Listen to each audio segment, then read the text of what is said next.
السلام علیکم۔ آپ تمام خواتین و حضرات کو وائس آف ریسرچ کے ایک اور سیشن میں خوش آمدید کہتا ہوں۔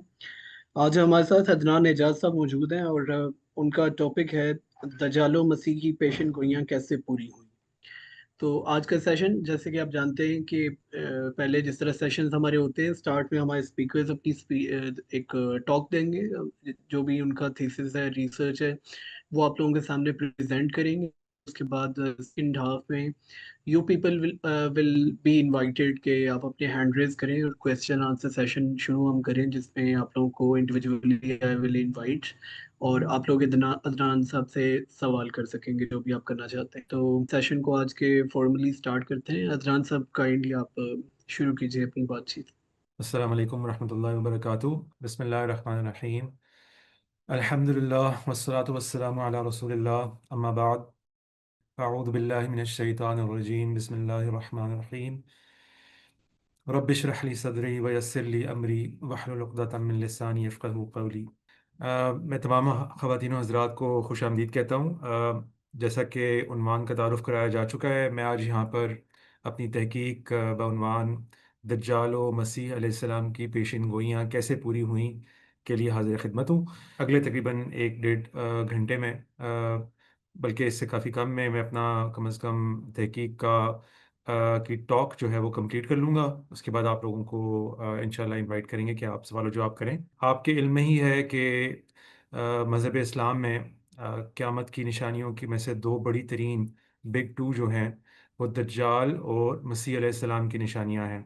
یہ دونوں آپس میں لنکڈ بھی ہیں، اور یہ وہ 2 نشانیاں ہیں قیامت کی نشانیوں میں سے جن کے بارے میں ہمیں سب سے زیادہ تفصیلات احادیث میں ملتی ہیں۔ یعنی جو لوگ اس مضمون سے واقف ہیں ان کے علم میں ہوگا کہ نبی اکرم صلی اللہ علیہ وسلم نے قیامت کی بہت ساری نشانیاں بتائی ہیں۔ ان میں بعض روایات ایسی ہیں جس میں 10 نشانیاں اکٹھی بتائی گئی ہیں۔ پھر وقتاً فوقتاً آپ صلی اللہ علیہ وسلم کچھ اور باتیں انڈیویجول روایات کے اندر بھی ارشاد فرماتے رہتے تھے جو ہم تک پہنچی ہیں۔ لیکن یہ 2 نشانیاں منفرد اس اعتبار سے ہیں کہ ان کے بارے میں بہت ساری تفصیلات ہمیں احادیث میں ملتی ہیں۔ ان 2 نشانیوں کی ایک وقت ہم سے پہلے جو 2 ابراہیمی ادیان ہیں، یہودیت اور مسیحیت، ان کے ہاں بھی موجود ہے۔ اس لیے ان کی امتیازی اور خصوصی حیثیت ہے۔ عنوان سے آپ نے جان ہی لیا ہوگا کہ میں یہ دعویٰ کر رہا ہوں کہ میرے تحقیق کے نتیجے میں اس نتیجے میں پہنچا ہوں کہ یہ دونوں نشانیاں جیسا کہ حدیث میں وارد ہوئی تھی، اپنی تمام شان کے ساتھ، اپنے تمام متعلقات کے ساتھ پوری ہو چکی ہیں۔ اب ہم اس سے پہلے کہ ان نشانیوں پر آئیں، میں نے اپنے عنوان کو کچھ ابواب میں تقسیم کیا ہے۔ جن لوگوں نے اس کا ایڈ دیکھا ہوگا یوٹیوب پہ وہ ابواب سے آگاہ ہوں گے، لیکن میں پھر بھی ایک دفعہ پڑھ دیتا ہوں کہ وہ ابواب میں نے خود کیا ترتیب دیے ہیں۔ ہم ان ابواب میں ایک طریقے سے، ایک ترتیب سے دجال اور مسیح علیہ السلام کی نشانیاں کیسے پوری ہوئی تک پہنچیں گے۔ ان میں پہلا باب جو ہے وہ ابراہیمی ادیان میں پیشن گوئیاں کیسے بیان ہوتی ہیں کا ہے۔ اس میں میں مختصراً آپ کو بتاؤں گا کہ پیشن گوئیوں کے لیے کیا طریقہ کار اختیار کیا جاتا ہے ہمارے پروردگار کی جانب سے، مختلف چند نمائندہ مثالیں دے کے۔ اس کے بعد ہم دیکھیں گے اہل کتاب دجال و مسیح علیہ السلام کے متعلق کیا مانتے ہیں، ان کے ہاں کیا ویوز ہیں، کیونکہ یہ جیسا کہ میں نے ذکر کیا ایک ایسی 2 نشانیاں ہیں کہ جو ہمیں لنک کر دیتی ہیں پریویس امت مسلمہ کے ساتھ بھی۔ اس لیے یہ جاننا فائدے سے خالی نہ ہوگا کہ وہ ان چیزوں کے بارے میں کیا اعتقادات رکھتے ہیں۔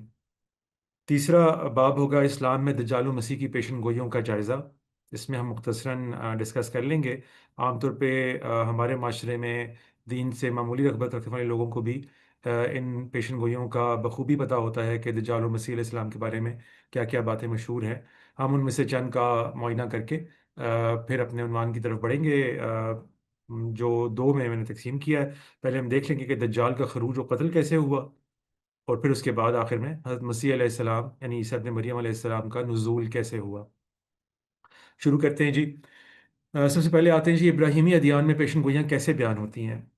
دیکھیں، ایک تو یہ ابراہیمی ادیان کا لفظ میں شارٹ ہینڈ کے طور پہ استعمال کر رہا ہوں، عام طور پہ معروف یہی ہے۔ اسی طریقے سے دنیا ابراہمک ریلیجنز کہہ کے ان 3 مذاہب کو ریفر کر دیتی ہے، جن میں یہودیت، نصرانیت اور اسلام شامل ہیں۔ اگرچہ آپ جانتے ہی ہیں کہ ہم مسلمان ہونے کی حیثیت سے یقین رکھتے ہیں کہ یہ دراصل ایک ہی دین ہے جو ہمیشہ سے اللہ تعالیٰ کا رہا ہے، اور یہ اسلام ہی تھا۔ یہ چاہے آدم علیہ السلام ہو، چاہے ابراہیم علیہ السلام ان کی ذریت ہو، یہ ہمیشہ سے اسلام ہی رہا ہے۔ اور یہودیت اور نصرانیت بھی اسی کی شاخیں ہیں، جو اپنے اپنے کچھ اعتقادات باطلہ کی وجہ سے اس کی ایک قسم کی شاخیں بن گئی۔ اس لیے مناسب لفظ تو یہ ہوتا کہ میں اس کو ابراہیمی دین کہہ دیتا، لیکن ادیان کہنے سے میری مطلب مراد یہی ہے کہ اس کو ایک معروف شارٹ ہینڈ کے طور پہ استعمال کیا جائے۔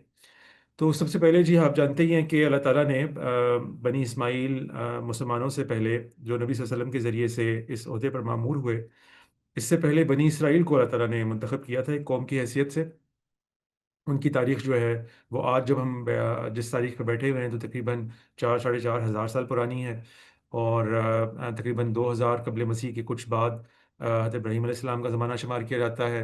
اور معروف کیلکولیشنز کے مطابق کچھ مورخین کے ہاں 1500 قبل مسیح، کچھ کے ہاں تقریباً 1300 قبل مسیح کے درمیان کا علاقہ، جو 1500 قبل مسیح تک کا بنتا ہے، اس کے درمیان میں کہیں پہ موسیٰ علیہ السلام مبعوث ہوئے ہیں، اور ان کی پھر قوم آگے چلی ہے۔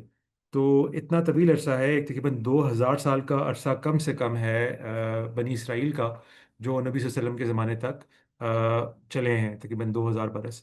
اس لیے ایک پوری امت ہے جو ہم سے پہلے کی ہے۔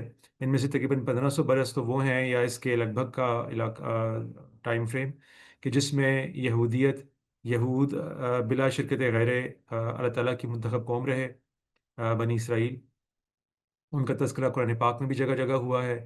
وہ تمام عہد و پیمان جو ان کے ساتھ اس دوران باندھے گئے، ان کا قرآن پاک میں بھی تذکرہ ہے۔ اور ہم مسلمان ان چند دنیا کے مذاہب میں سے ہیں جو یہود کی تاریخ کے تمام اہم اہم موڑوں کو تسلیم کرتے ہیں اور ایک آرٹیکل آف فیتھ کی حیثیت سے مانتے ہیں۔ یہود کے ہاں آپ جو ہے وہ مسیح علیہ السلام کی بہت یعنی کہ شہرت تھی، کیونکہ اللہ تعالیٰ کا ایک عام طریقہ کار یہ معلوم ہوتا ہے تمام پرانی کتابوں کو پڑھنے سے، جس میں بائبل نے ان تمام کتابوں کو اکٹھا کر دیا ہے، جس میں پہلے عہد نامہ قدیم ہے، پھر عہد نامہ جدید ہے۔ عہد نامہ قدیم یہود کے ہاں قابل قبول ہے، اور پھر کرسچن بائبل بن جاتی ہے جب وہ عہد نامہ جدید کو بھی شامل کرتے ہیں، جس میں اناجیل اور پھر اس کے بعد کچھ اور کتابیں شامل کر کے یہ کتاب مکمل ہوتی ہے، کتاب مقدس کہلاتی ہے ان کے یہاں۔ تو جب یہود کو اللہ تعالیٰ نے مبعوث کیا، بنی اسرائیل کو مبعوث کیا حضرت موسیٰ علیہ السلام کے ذریعے سے، تو ان کو بہت سی باتیں بتائی گئیں آنے والے وقتوں کے بارے میں۔ تو اللہ تعالیٰ کا عام طریقہ کار یہ ہے کہ اپنی امتوں کو وہ پورے تمام ان حقائق سے آگاہ کرتے ہیں کہ جن سے ان کا پالا پڑنا ہوتا ہے، وہ معاملات ان کے ساتھ پیش آنے ہوتے ہیں امت کی زندگی میں، اور وہ چاہے سینکڑوں سال بعد پیش آنے ہوں، ہزاروں سال بعد پیش آنے ہوں، وقتاً فوقتاً اللہ تعالیٰ ایسے انبیاء بھی مبعوث کرتے رہتے ہیں، اور جو ان کا ایک رسول ہوتا ہے جو شروع میں آتا ہے ان کو معمور کرنے کے لیے قوم کی حیثیت سے، وہ بھی تفصیل سے شروع میں ہی ان کو ان تفصیلات کے بارے میں بتا دیتا ہے۔ تو مسیح علیہ السلام کے بارے میں بہت سی انبیاء جو گزرے عہد نامہ قدیم میں، ان کی کتابیں آپ پڑھ کے دیکھ سکتے ہیں، ان کا تذکرہ موجود ہے۔ اس لفظ پر میں اپنے مختلف ویڈیوز میں بہت بحث کر چکا ہوں۔ مسیح عام طور پہ یہود کے ہاں ایک جانا مانا ہوا کامن سا ورڈ تھا، جو وہ سلیکٹڈ لوگوں کے لیے استعمال کرتے تھے، یعنی کہ کسی کو سلیکٹ کر لیا گیا ہو تو اس کے لیے مسیح کا لفظ استعمال ہو جاتا تھا۔ یہ مسا سے ہے، یعنی چونکہ تیل کو ایک خاص طریقے سے مل کے سر پہ کسی نبی کا یا کسی بادشاہ کا یا کسی ان کے ہاں جو علماء ہوتے تھے، حبر ہوتے تھے، کاہن ہوتے تھے، ان کا انتخاب کیا جاتا تھا، اس لیے ان کو مسیح کہہ دیا جاتا تھا۔ تو یہ المسیح سے بنیادی طور پہ ایک خاص مسیح کا تذکرہ ان کے ہاں شروع سے موجود تھا، یعنی کوئی ایک ایسا پیغمبر ہوگا جو آئے گا اور بہت سے ایسے معاملات کرے گا جن کی تفصیلات ان کی مختلف بائبلی کتابوں میں بھی موجود ہیں۔ اور اس کے علاوہ بنی اسرائیل کے علماء کو، ان کے فقیہوں کو بہت سارا علم دیا گیا تھا، جو اورل تورا یا ان کے لیجنڈز یا روایات کی حیثیت سے آج بھی موجود ہیں۔ اب تو وہ کتابی شکل میں آپ کو مل جاتے ہیں، لیجنڈ آف دا جوز کے نام سے۔ تو ان کے اندر وہ تمام مزید تفصیلات بھی موجود ہیں کہ مسیح علیہ السلام کیسے آئیں گے، کس قبیلے سے ہوں گے، کیا کریں گے آ کے۔ تو چونکہ یہود کے ساتھ یہی معاملہ پیش آنا تھا، اس لیے ان کے ہاں صرف مسیح علیہ السلام کا تذکرہ موجود ہے، دجال کا تذکرہ موجود نہیں ہے۔ ہم جانتے ہیں کہ دجال اگرچہ ہمارے ہاں مسلمانوں کے ہاں ایک ٹرم کی حیثیت سے مانا جاتا ہے، یہ یہود و نصارہ کے ہاں موجود نہیں ہے، لیکن نصارہ کے ہاں بعد میں پھر اینٹی کرائسٹ کا لفظ آ گیا۔ یہ لفظ جو ہے ان کے ہاں، اس پر ہم کچھ دیر میں بات کرتے ہیں، لیکن یہ نصارہ کے ہاں آیا، یہ یہود کے ہاں نہیں پایا جاتا۔ ان کے ہاں ان کی روایات میں عام طور پہ آپ کو دیکھنے کو ملے گا کہ جھوٹے پیغمبروں کا تو تذکرہ آتا ہے۔ یہ تو کتاب استثناء میں جہاں پہ نبی صلی اللہ علیہ وسلم کا واضح تذکرہ موجود ہے، اس کے ساتھ ہی فوراً بعد جھوٹے پیغمبروں کا بھی تذکرہ کیا گیا ہے۔ تو جھوٹے پیغمبروں کو جھوٹے مسیح کے ساتھ ملا کر وہ ایک ٹرم بن جاتی ہے یہود کے ہاں بھی، کہ جھوٹے مسیح بھی آئیں گے، یعنی کہ ان کی مراد عام طور پہ عام جھوٹے پیغمبر ہی ہوتی ہے جب اس طرح کا لفظ ان کے ہاں استعمال کیا جاتا ہے۔ لیکن خاص وہ ایک اینٹی کرائسٹ یا دجال کا کوئی ان کے ہاں کانسیپٹ اس طرح نہیں ہے۔ آگے چلتے ہیں تو دوسرا بڑا ابراہیمی مذہب جو ہے وہ نصرانیت بنا، اور وہ اسی بنیاد پہ بنا کہ مسیح علیہ السلام کو تسلیم کرنے والے مسیحی کہلا گئے۔ یعنی یہود نے ان کا چونکہ انکار کیا، تو وہ ساری ہدایت جو مسیح علیہ السلام لے کر آئے تھے اس کو یہود نے اپنایا نہیں، اس کو قبول نہیں کیا۔ نصارہ نے اس کو قبول کر لیا۔ تو مسیح علیہ السلام نے اپنی جو ہدایت دی اپنے ماننے والوں کو، اس میں اینٹی کرائسٹ کا تذکرہ ہے۔ آپ اگر عہد نامہ جدید اٹھا کے دیکھیں تو اس میں بھی جتنی اناجیل ہیں ان میں کہیں عیسیٰ علیہ السلام اینٹی کرائسٹ کا تذکرہ کرتے نظر نہیں آتے، لیکن یہ بات ان کے اصحاب کی آثار کے اندر، جو بائبل کا ہی حصہ ہیں، آپ کو مل جاتی ہیں۔ ان کے ہاں تین مشہور جگہ ہیں نیو ٹیسٹمنٹ میں جہاں پر اینٹی کرائسٹ یا اس سے ملتی جلتی کچھ شخصیتوں کا تذکرہ ہے۔ ان کے ہاں بھی ایک تھوڑی سی کنفیوژن اس طرح پیدا ہو گئی کہ ان کے ہاں دو لفظ چل پڑے، ایک سوڈو کرسٹوس اور ایک اینٹی کرسٹوس۔ دونوں تقریباً ہم معنی لفظ ہی ہیں، لیکن اینٹی کرائسٹ تھوڑا سا خاص ہو گیا اس خاص دجال کے لیے، جو بعد میں مسلمانوں کے ہاں یہ کانسیپٹ بنا جن کا۔ تو آپ اگر دیکھیں تو ان کے ہاں تین مشہور جگہیں جو ہیں نیو ٹیسٹمنٹ میں، ان میں سے ایک یوحنا علیہ السلام، یعنی کہ علیہ السلام تو ہم صرف رسپیکٹ سے کہہ رہے ہیں، ویسے ایک ڈسائپل تھے حضرت عیسیٰ علیہ السلام کے۔ عام طور پہ یہ مانا جاتا ہے کہ انہی کی طرف منسوب یہ کتب ہیں، جو کچھ خطوط ہیں جو نیو ٹیسٹمنٹ میں آپ کو بالکل آخر میں مل جائیں گے، ایپسلز آف جان کہلاتے ہیں۔ ان میں تذکرہ آیا، اینٹی کرائسٹ کا لفظ موجود ہے، لیکن مزے کی بات یہ ہے کہ ان جگہوں کا آپ اچھے طریقے سے اگر مطالعہ کریں تو آپ کو پتہ چلتا ہے کہ وہاں پر اینٹی کرائسٹ ایک محاورے کے سینس میں استعمال ہو رہا ہے۔ یعنی جس طرح ہر کسی برے انسان کو جو کسی کو مس گائیڈ کرنے کے لیے آیا ہو، لیکن ایک رہنما بننے کا دعویٰ کر رہا ہو، اس کی غلطی واضح کرنے کے لیے اس کو دجال کہہ دیا جاتا ہے، اسی طریقے کا استعمال ہے جو یوحنا کی کتابوں میں ملتا ہے۔ اس لیے میں تو ان مقامات کو اینٹی کرائسٹ کے بارے میں گویا نہیں مانتا۔ پھر یوحنا عارف کا مکاشفہ ہے، اسی طرح اس میں کچھ تذکرہ ہے۔ ان کے ہاں بھی کنفیوژن پیدا ہو گئی، انہوں نے بیسٹ کو یعنی دابت الارض کو اور جھوٹے پیغمبر کو جہاں جہاں تذکرہ آتا ہے اس کو گڈمٹ کر کے بھی وہ ایک اینٹی کرائسٹ کا ویو شمار کر لیتے ہیں۔ میرا ارادہ ہے کہ میں انشاءاللہ انگریزی میں بھی ایک اس طرح کا سیشن کرنے کا ارادہ رکھتا ہوں۔ تو اس کے اندر میں نصارہ کے ہاں یہ غلطیاں کیسے تفصیلی طور پہ پیدا ہوئیں ان کے بارے میں مزید ڈیٹیل میں جاؤں گا۔ یہاں پہ مختصر میں عرض کرنا چاہتا ہوں کہ چاہے وہ یوحنا عارف کا مکاشفہ والی کتاب ہو، چاہے وہ یوحنا کے خطوط ہوں اور ایپسلز ہوں، ان میں جو تذکرہ ہے اینٹی کرائسٹ کا وہ باقاعدہ دجال کے بارے میں نہیں ہے، لیکن ایک مقام ان کے ہاں ایسا ہے جو تھیسلونینز 2 میں آتا ہے۔ یہ بنیادی طور پہ کچھ خطوط ہیں جو پال لکھ رہے ہیں بہت سے چرچز کو، ان میں سے ایک خط کے اندر ان کا تذکرہ آتا ہے، اور تقریباً انہی الفاظ میں آتا ہے جن الفاظ میں مسلمانوں کے ہاں پایا جاتا ہے، اس کے بہت بہت بہت قریب ہے۔ میں چاہوں گا کہ اس کا کچھ حصہ آپ لوگوں کو پڑھ کے سنا دوں، یہ 3-4 ہی سطریں ہیں، تو مناسب ہوگا کہ میں اس کو پڑھ کے سنا دوں آپ کو۔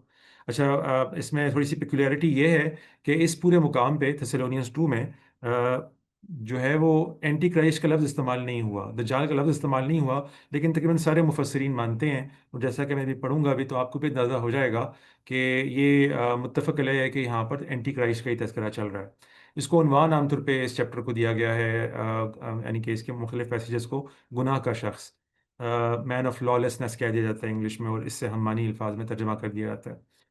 تو وہ اب اپنے پال کچھ چرچز کے لوگوں کو سمجھا رہے ہیں کہ ابھی تک اینٹی کرائسٹ نہیں آئے، اور یہ جو میں چمہ گوئیاں سن رہا ہوں آپ لوگوں سے کہ عیسیٰ علیہ السلام آ گئے ہیں، دوبارہ زمین پہ آ گئے ہیں، کیونکہ عیسیٰ علیہ السلام نے ایسی بہت سی پیشن گوئیاں کی تھیں اپنی زندگی میں کہ وہ دوبارہ تشریف لائیں گے، تو ان کو چونکہ انہوں نے غلط سمجھا تو کچھ ان کے چرچز کے لوگ جو ہیں وہ یہ ان کے یہاں یہ باتیں مشہور ہو گئی کہ وہ آ چکے ہیں دنیا میں واپس. تو یہ ان کو سمجھا رہے ہیں کہ نہیں وہ نہیں آئے. اور کیوں نہیں آئے اب دیکھیے وہ کیا بتاتے ہیں. یہ میں تھیسالونینس 2 کے آغاز سے پڑھ رہا ہوں. اے بھائیو، ہم اپنے خداوند یسوع مسیح کے آنے اور اس کے پاس اپنے جمع ہونے کی بابت تم سے درخواست کرتے ہیں کہ کسی روح یا کلام یا خط سے جو گویا ہماری طرف سے ہو، یہ سمجھ کر کہ خدا کا دن آ پہنچا ہے، تمہاری عقل دفتن پریشان نہ ہو جائے اور نہ تم گھبراؤ.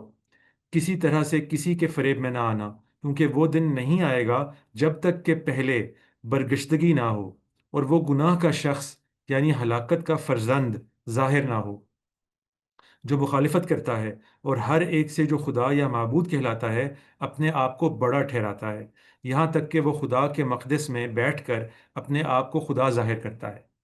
اسی میں آگے کچھ آیتیں چل کے وہ مزید فرماتے ہیں، کیونکہ بے دینی کا بھید تو اب بھی تاثیر کرتا جاتا ہے، مگر اب ایک روکنے والا ہے، اور جب تک وہ دور نہ کیا جائے روکے رہے گا. اس وقت وہ بے دین ظاہر ہوگا جسے خداوند یسوع اپنے منہ کی پھونک سے ہلاک اور اپنی آمد کی تجلی سے نیست کرے گا، اور جس کی آمد شیطان کی تاثیر کے موافق ہر طرح کی جھوٹی قدرت اور نشانوں اور عجیب کاموں کے ساتھ اور ہلاک ہونے والوں کے لیے ناراستی کے ہر طرح کے دھوکے کے ساتھ ہوگی، اس واسطے کہ انہوں نے حق کی محبت کو اختیار نہ کیا جس سے ان کی نجات ہوتی. تو یہ مختصر سا میں نے پیسج یہ پڑھ کے آپ کو بتایا کہ دیکھیں یہ تقریباً وہی ساری سمبلزم ہے جو ہمارے ہاں روایات میں ابھی ہم آگے چل کے دیکھیں گے پایا جاتا ہے کہ وہ ایک شخص ہے جو بالکل برگشتگی پھیلانے کے لیے دنیا میں آئے گا. وہ خدا اور خداؤں کے خلاف ہوگا، بلکہ خدا کے مقدس میں بیٹھ کے خدا کا انکار کرے گا اور اپنے خدا ہونے کا دعویٰ کرے گا. اور اسی طرح کی باتیں ہمارے ہاں بھی پائی جاتی ہیں. اور پھر مسیح علیہ السلام نازل ہوں گے اور اپنی منہ کی پھونک سے اس کو ہلاک کریں گے، اور اس طرح کی ساری جو بھی ہم نے علامتیں دیکھی. تو یہ ابراہیمی ادیان میں پیشن گوئیاں جو بیان کی جاتی ہیں، اس میں سے اہل کتاب دجال و مسیح کے متعلق کیا مانتے ہیں اس کو بھی میں نے ساتھ جمع کر دیا تاکہ وقت مختصر رہے. لیکن اتنی بات میں مزید بتانا چاہوں گا کہ دیکھیں یہ تو خاص دجال و مسیح کے معاملات ہو گئے جو میں نے آپ کو تقریباً پڑھ کے بتا دیے کہ یہود و نصارہ کے ہاں کیسے پائے جاتے ہیں. اس کے بارے میں تھوڑی سی تفصیل میں اور بھی جاتا ہوں، لیکن پہلے ذرا میں یہ بتا دوں کہ عہد نامہ قدیم میں اور عہد نامہ جدید دونوں میں کتاب مقدس میں آپ اگر دیکھیں تو بہت تفصیلات سے پیشن گوئیاں بتائی جاتی ہیں، رؤیا بتائے جاتے ہیں، خواب بتائے جاتے ہیں. اللہ تعالیٰ نے اپنے کتنے ہی پیغمبر ایسے مبعوث فرمائے کہ جو بنی اسرائیل کی طرف آئے، اور ان میں سے بہت سے ایسے ہیں جو ایسے ٹائم فریم میں آئے، یعنی ان کی بیبیلونین ایگزائل کے زمانے میں آئے، جو انہیں موٹیویٹ کرنا چاہتے تھے، انہیں ہمت دلانا چاہتے تھے کہ ایک اچھا وقت آنے والا ہے. وہ ہمت اس بنیاد پہ دلا رہے تھے کہ ان کو اللہ تعالیٰ نے ان کا انتخاب کیا اور ان کو ایسے بہت سے رویا دکھائے، ایسے خواب دکھائے کہ جن کے ذریعے سے وہ لوگوں کو مطمئن کرنے میں کامیاب ہوئے کہ دوبارہ تمہیں حکومت منتقل ہو جائے گی. اور وہ جو سارے خواب ہیں وہ عہد نامہ قدیم میں موجود ہیں. ان کو اگر آپ جا کے پڑھیں تو اس میں تمام آپ کو ایسے رویا ملیں گے جس میں زبردست قسم کا اللہ تعالیٰ کا اختیار کردہ سمبلزم سمجھنے میں مدد ملتی ہے. یعنی ایسے علامتی شخصیات دکھائی جاتی ہیں ان خوابوں میں کہ جو دیکھنے کو انسان ہوتے ہیں لیکن وہ اصل میں انسان نہیں ہوتے. وہ کسی نہ کسی فتنے کو یا کسی اور معاملے کو ریپرزینٹ کر رہے ہوتے ہیں. گھڑ سوار ہوتے ہیں جو کبھی بیماریوں کو، فتنوں کو، اور کبھی اللہ تعالیٰ کے انعامات کو ریپرزینٹ کر رہے ہوتے ہیں. بعض اوقات جانور دکھائے جاتے ہیں جو ریاستوں کی علامت ہوتے ہیں. بعض اوقات ان جانوروں کے یا اس طرح کے مختلف علامتی اظہاروں کے چہرے اور شکلوں کے اوپر کچھ نشانیاں دکھائی جاتی ہیں، جیسے مثال کے طور پہ سینگ ہوتے ہیں یا کوئی اور اس طرح کی نشانیاں ہوتی ہیں، وہ کسی خاص حقیقت کا اظہار کر رہی ہوتی ہیں. ہم یہ اس لیے جانتے ہیں کہ خود ان کتابوں کے اندر اللہ تعالیٰ کے فرشتے ان خوابوں کی تعبیر بھی ساتھ ساتھ بتاتے جاتے ہیں. اس طرح کی اگر آپ نے کچھ کتابیں دیکھنی ہوں تو آپ جا کے حزقییل نبی کی کتابیں دیکھ لیں، دانیال علیہ السلام کی کتاب دیکھ لیں اور ان کے مختلف چیپٹرز دیکھ لیں. اسی طرح یرمیاہ نبی ہیں، اسی طرح یسعیاہ نبی ہیں، زکریا ہیں، اور بہت سے ہیں جن کو اللہ تعالیٰ نے بہت سے رویا دکھائے. اور ان رویا کا حاصل یہ ہے کہ اللہ تعالیٰ کے نظام رویا کو سمجھنے میں مدد ملتی ہے کہ اللہ تعالیٰ جب اپنے خواب دکھاتے ہیں تو اس میں کس طریقے کی علامتی کریکٹرز کو استعمال کرتے ہیں. اور اس سے پھر یہ ہوتا ہے کہ ہمیں بڑی مدد ملتی ہے ان ایگزامپلس پریکٹس کرنے سے نا. آپ کے ذہن میں یہ چیز واضح ہو جاتی ہے کہ جب اللہ تعالیٰ کے بتائے ہوئے رویا کو سمجھنا ہے تو کیسے سمجھنا ہے. اسی طریقے سے آپ اگر آگے چلیں تو عہد نامہ جدید میں ایک پوری کتاب ہے بالکل عہد نامہ جدید کے اختتام پہ، جس کو مکاشفہ کا عنوان دیا جاتا ہے، ریویلیشن کہا جاتا ہے اس کو انگلش میں. عام طور پہ یہ یوحنا عارف کا مکاشفہ کے نام سے بھی مشہور ہے. یہ تو پوری کی پوری کتاب ہی دراصل رویا ہے. حضرت عیسیٰ علیہ السلام کے حوالے سے کوئی جان آف پیٹموس تھے، انہوں نے دیکھا ہے، اور اس کے اندر آپ کو رویا کی کمال چیزیں ملتی ہیں. یعنی وہ تمام چیزیں بھی جو عہد نامہ قدیم سے آپ کو سمجھنے کو ملتی ہیں، اور کچھ ان کی ایڈیشن بھی ہوتی ہے. آپ کو دونوں ہی کتابیں جو ہیں بہت ہیلپ فل ملتی بنا ہوتی ہیں، اور آپ کو مدد کرتی ہیں اللہ تعالیٰ کے رویا کے نظام کو سمجھنے میں. اس میں علاقے دکھائے جاتے ہیں جو اصل میں وہ علاقے نہیں ہوتے. یعنی بابل اگر دکھایا جاتا ہے ریویلیشن میں، مکاشفہ میں، تو وہ بابل کی علامت نہیں ہوتا. وہ بابل کی جو ماضی میں ایک علامت رہی ہے. آپ کے علم ہی ہوگا کہ پہلا جو ایگزائل ہوا تھا یہود کا، وہ بابلی سلطنت نے ان پہ حملہ کیا تھا، اور ان کو ٹیمپل بھی تباہ کر دیا تھا، اور ان کو ان کی ایک بڑی اکثریت کو اپنے ساتھ غلام بنا کے بھی لے گئے تھے. تو اس واقعے کو بنیاد بنا کر ان کے ہاں ایک قسم کی علامتی اظہار کے لیے بابل کو استعمال کر لیا جاتا ہے. یعنی وہ بابل کی ایگزامپل نہیں دی جا رہی ہوتی کہ ابھی جو کرنٹلی جو بابل کا علاقہ ہے اس کے بارے میں کوئی مستقبل کی بات بتائی جا رہی ہے، بلکہ اس کو ایک علامت کے طور پہ استعمال کر لیا جاتا ہے. اسی طرح یروشلم کا بار بار استعمال ہوتا ہے، اور جگہوں کا استعمال ہوتا ہے. لد کا استعمال ہوتا ہے، لد کے مقام کا. یہ مقامات حقیقی مقامات نہیں ہوتے ہیں. یہ ان تاریخی وقتوں کے باعث جو حیثیت اختیار کر گئے ہوتے ہیں، ان کو اللہ تعالیٰ مستقبل کے کسی مقام کے لیے قائم مقام کی حیثیت سے پیش کر رہے ہوتے ہیں. تو ایک بڑا ہی زبردست نظام کو سمجھنے کا آپ کو موقع ملتا ہے کہ جب ہم اپنی روایات پہ آئیں گے تو ان سے بڑی بصیرت ملتی ہے کہ اپنی روایات کو ہم نے کیسے سمجھنا ہے. کیونکہ یہ تو ہم جانتے ہیں کہ وہی رب جس نے عہد نامہ قدیم اور عہد نامہ جدید نازل فرمایا تھا، وہی ہمارا بھی رب ہے جس نے قرآن پاک نازل فرمایا ہے.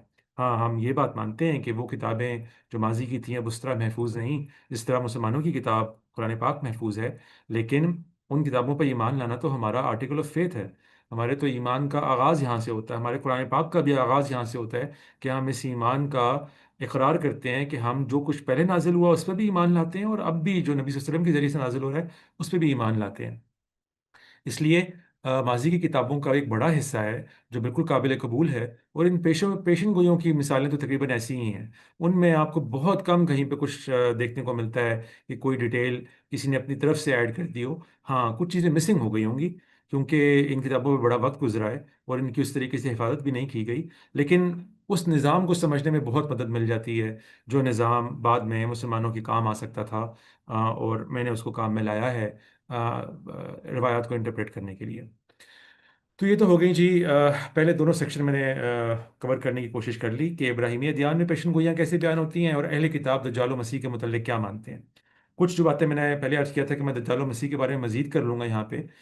دیکھیں، یعنی کہ نصارہ جو ہیں، مسیحی جو ہیں، ان کے ہاں میں نے آپ کو بتایا کہ اینٹی کرائسٹ کا کانسیپٹ پورا موجود ہے، اور ان کے ہاں یہ بھی ذکر ہے کہ مسیح علیہ السلام آئیں گے اور ان کو ڈیفیٹ کریں گے، اس کو شکست دیں گے. لیکن ان کے ہاں یہ بہت ساری کنفیوژنس کا مرکب ہے. ان کے ہاں آپ اگر عہد نامہ جدید کو دیکھیں تو 3 قسم کی پیشن گوئیاں تھیں جن کو انہوں نے آپس میں گڑبڑ کر دیا ہے بالکل. ایک پیشن گوئی یہ تھی کہ عیسیٰ علیہ السلام کے دنیا سے اٹھا لیے جانے کے بعد ان پر عذاب آنا تھا. حضرت عیسیٰ علیہ السلام نے اس کو ایسے الفاظ میں بیان کیا کہ ان کو گویا لگا کہ انہوں نے ہی واپس آنا ہے. حالانکہ وہ بھی ایک لٹریری، ایک ادبی انداز تھا بیان کا کہ گویا وہ ان یہود کا سے بدلہ لینے کے لیے آئیں گے جنہوں نے ان کو قتل کی سزا دلوائی ہے. تو اس کے لیے عذاب کے سمبل کے طور پہ انہوں نے اپنے آپ کو، اپنا وجود کو استعمال کیا. اس کو یہ لوگ نہیں سمجھ پائے. پھر دوسرے نبی صلی اللہ علیہ وسلم کے آنے کا تذکرہ تھا کہ جس میں ایک سفید گھڑ سوار نے آنا تھا جس کے منہ سے تلوار برآمد ہوتی ہے، اور وہ جناب تمام دنیا کے بادشاہوں کے ساتھ جنگ کرتا ہے. اس کو ان کا نام آج بھی بائبل میں صادق اور امین لکھا ہوا موجود ہے. وہ نبی صلی اللہ علیہ وسلم کے بارے میں تھا. ان کے آنے پہ پھر 1000 سال کا آغاز ہونا تھا کہ جس میں اللہ تعالیٰ کی حکومت دنیا پر قائم رہنی تھی. وہ 1000 سال گزر گئے نبی صلی اللہ علیہ وسلم کے بعد آنے کے، دنیا سے جانے کے بعد کے 1000 سال. اور اس کو بھی یہ لوگ نہیں سمجھ پائے.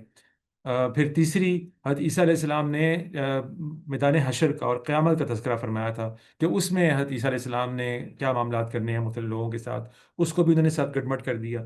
تو اس لیے ان کے ہاں پھر جو ایک وہ جو ایک اس کی مصداق بنا حضرت عیسیٰ علیہ السلام و دجال کے آنے کا، وہ بہت کچھ کنفیوز بن گیا. ان کے ہاں ریپچر ایک کانسیپٹ بن گیا جو اکثر علماء ایکسٹرا ببلیکل شمار کرتے ہیں کہ وہ بائبل سے باہر کا ایک کانسیپٹ ہے. لیکن آپ کو پتہ، یہ تمام لوگ جس طرح قرآن پاک کی آیات کو استعمال کر کے کچھ بھی نتیجہ نکال لیتے ہیں، اس طرح انہوں نے بھی اس کی کچھ آیات کو لنک کر کے، انہی آیات کو لنک کر کے جو نبی صلی اللہ علیہ وسلم کے بارے میں تھیں، انہوں نے ریپچر کا پورا کانسیپٹ برآمد کر لیا. اس کے لیے لیفٹ بیہائنڈ ایک پوری سیریز لکھی گئی ہے، وہ آپ جا کے دیکھ سکتے ہیں، کئی کتابوں پہ مشتمل ہے اور مووی بھی بن چکی ہے اس پہ.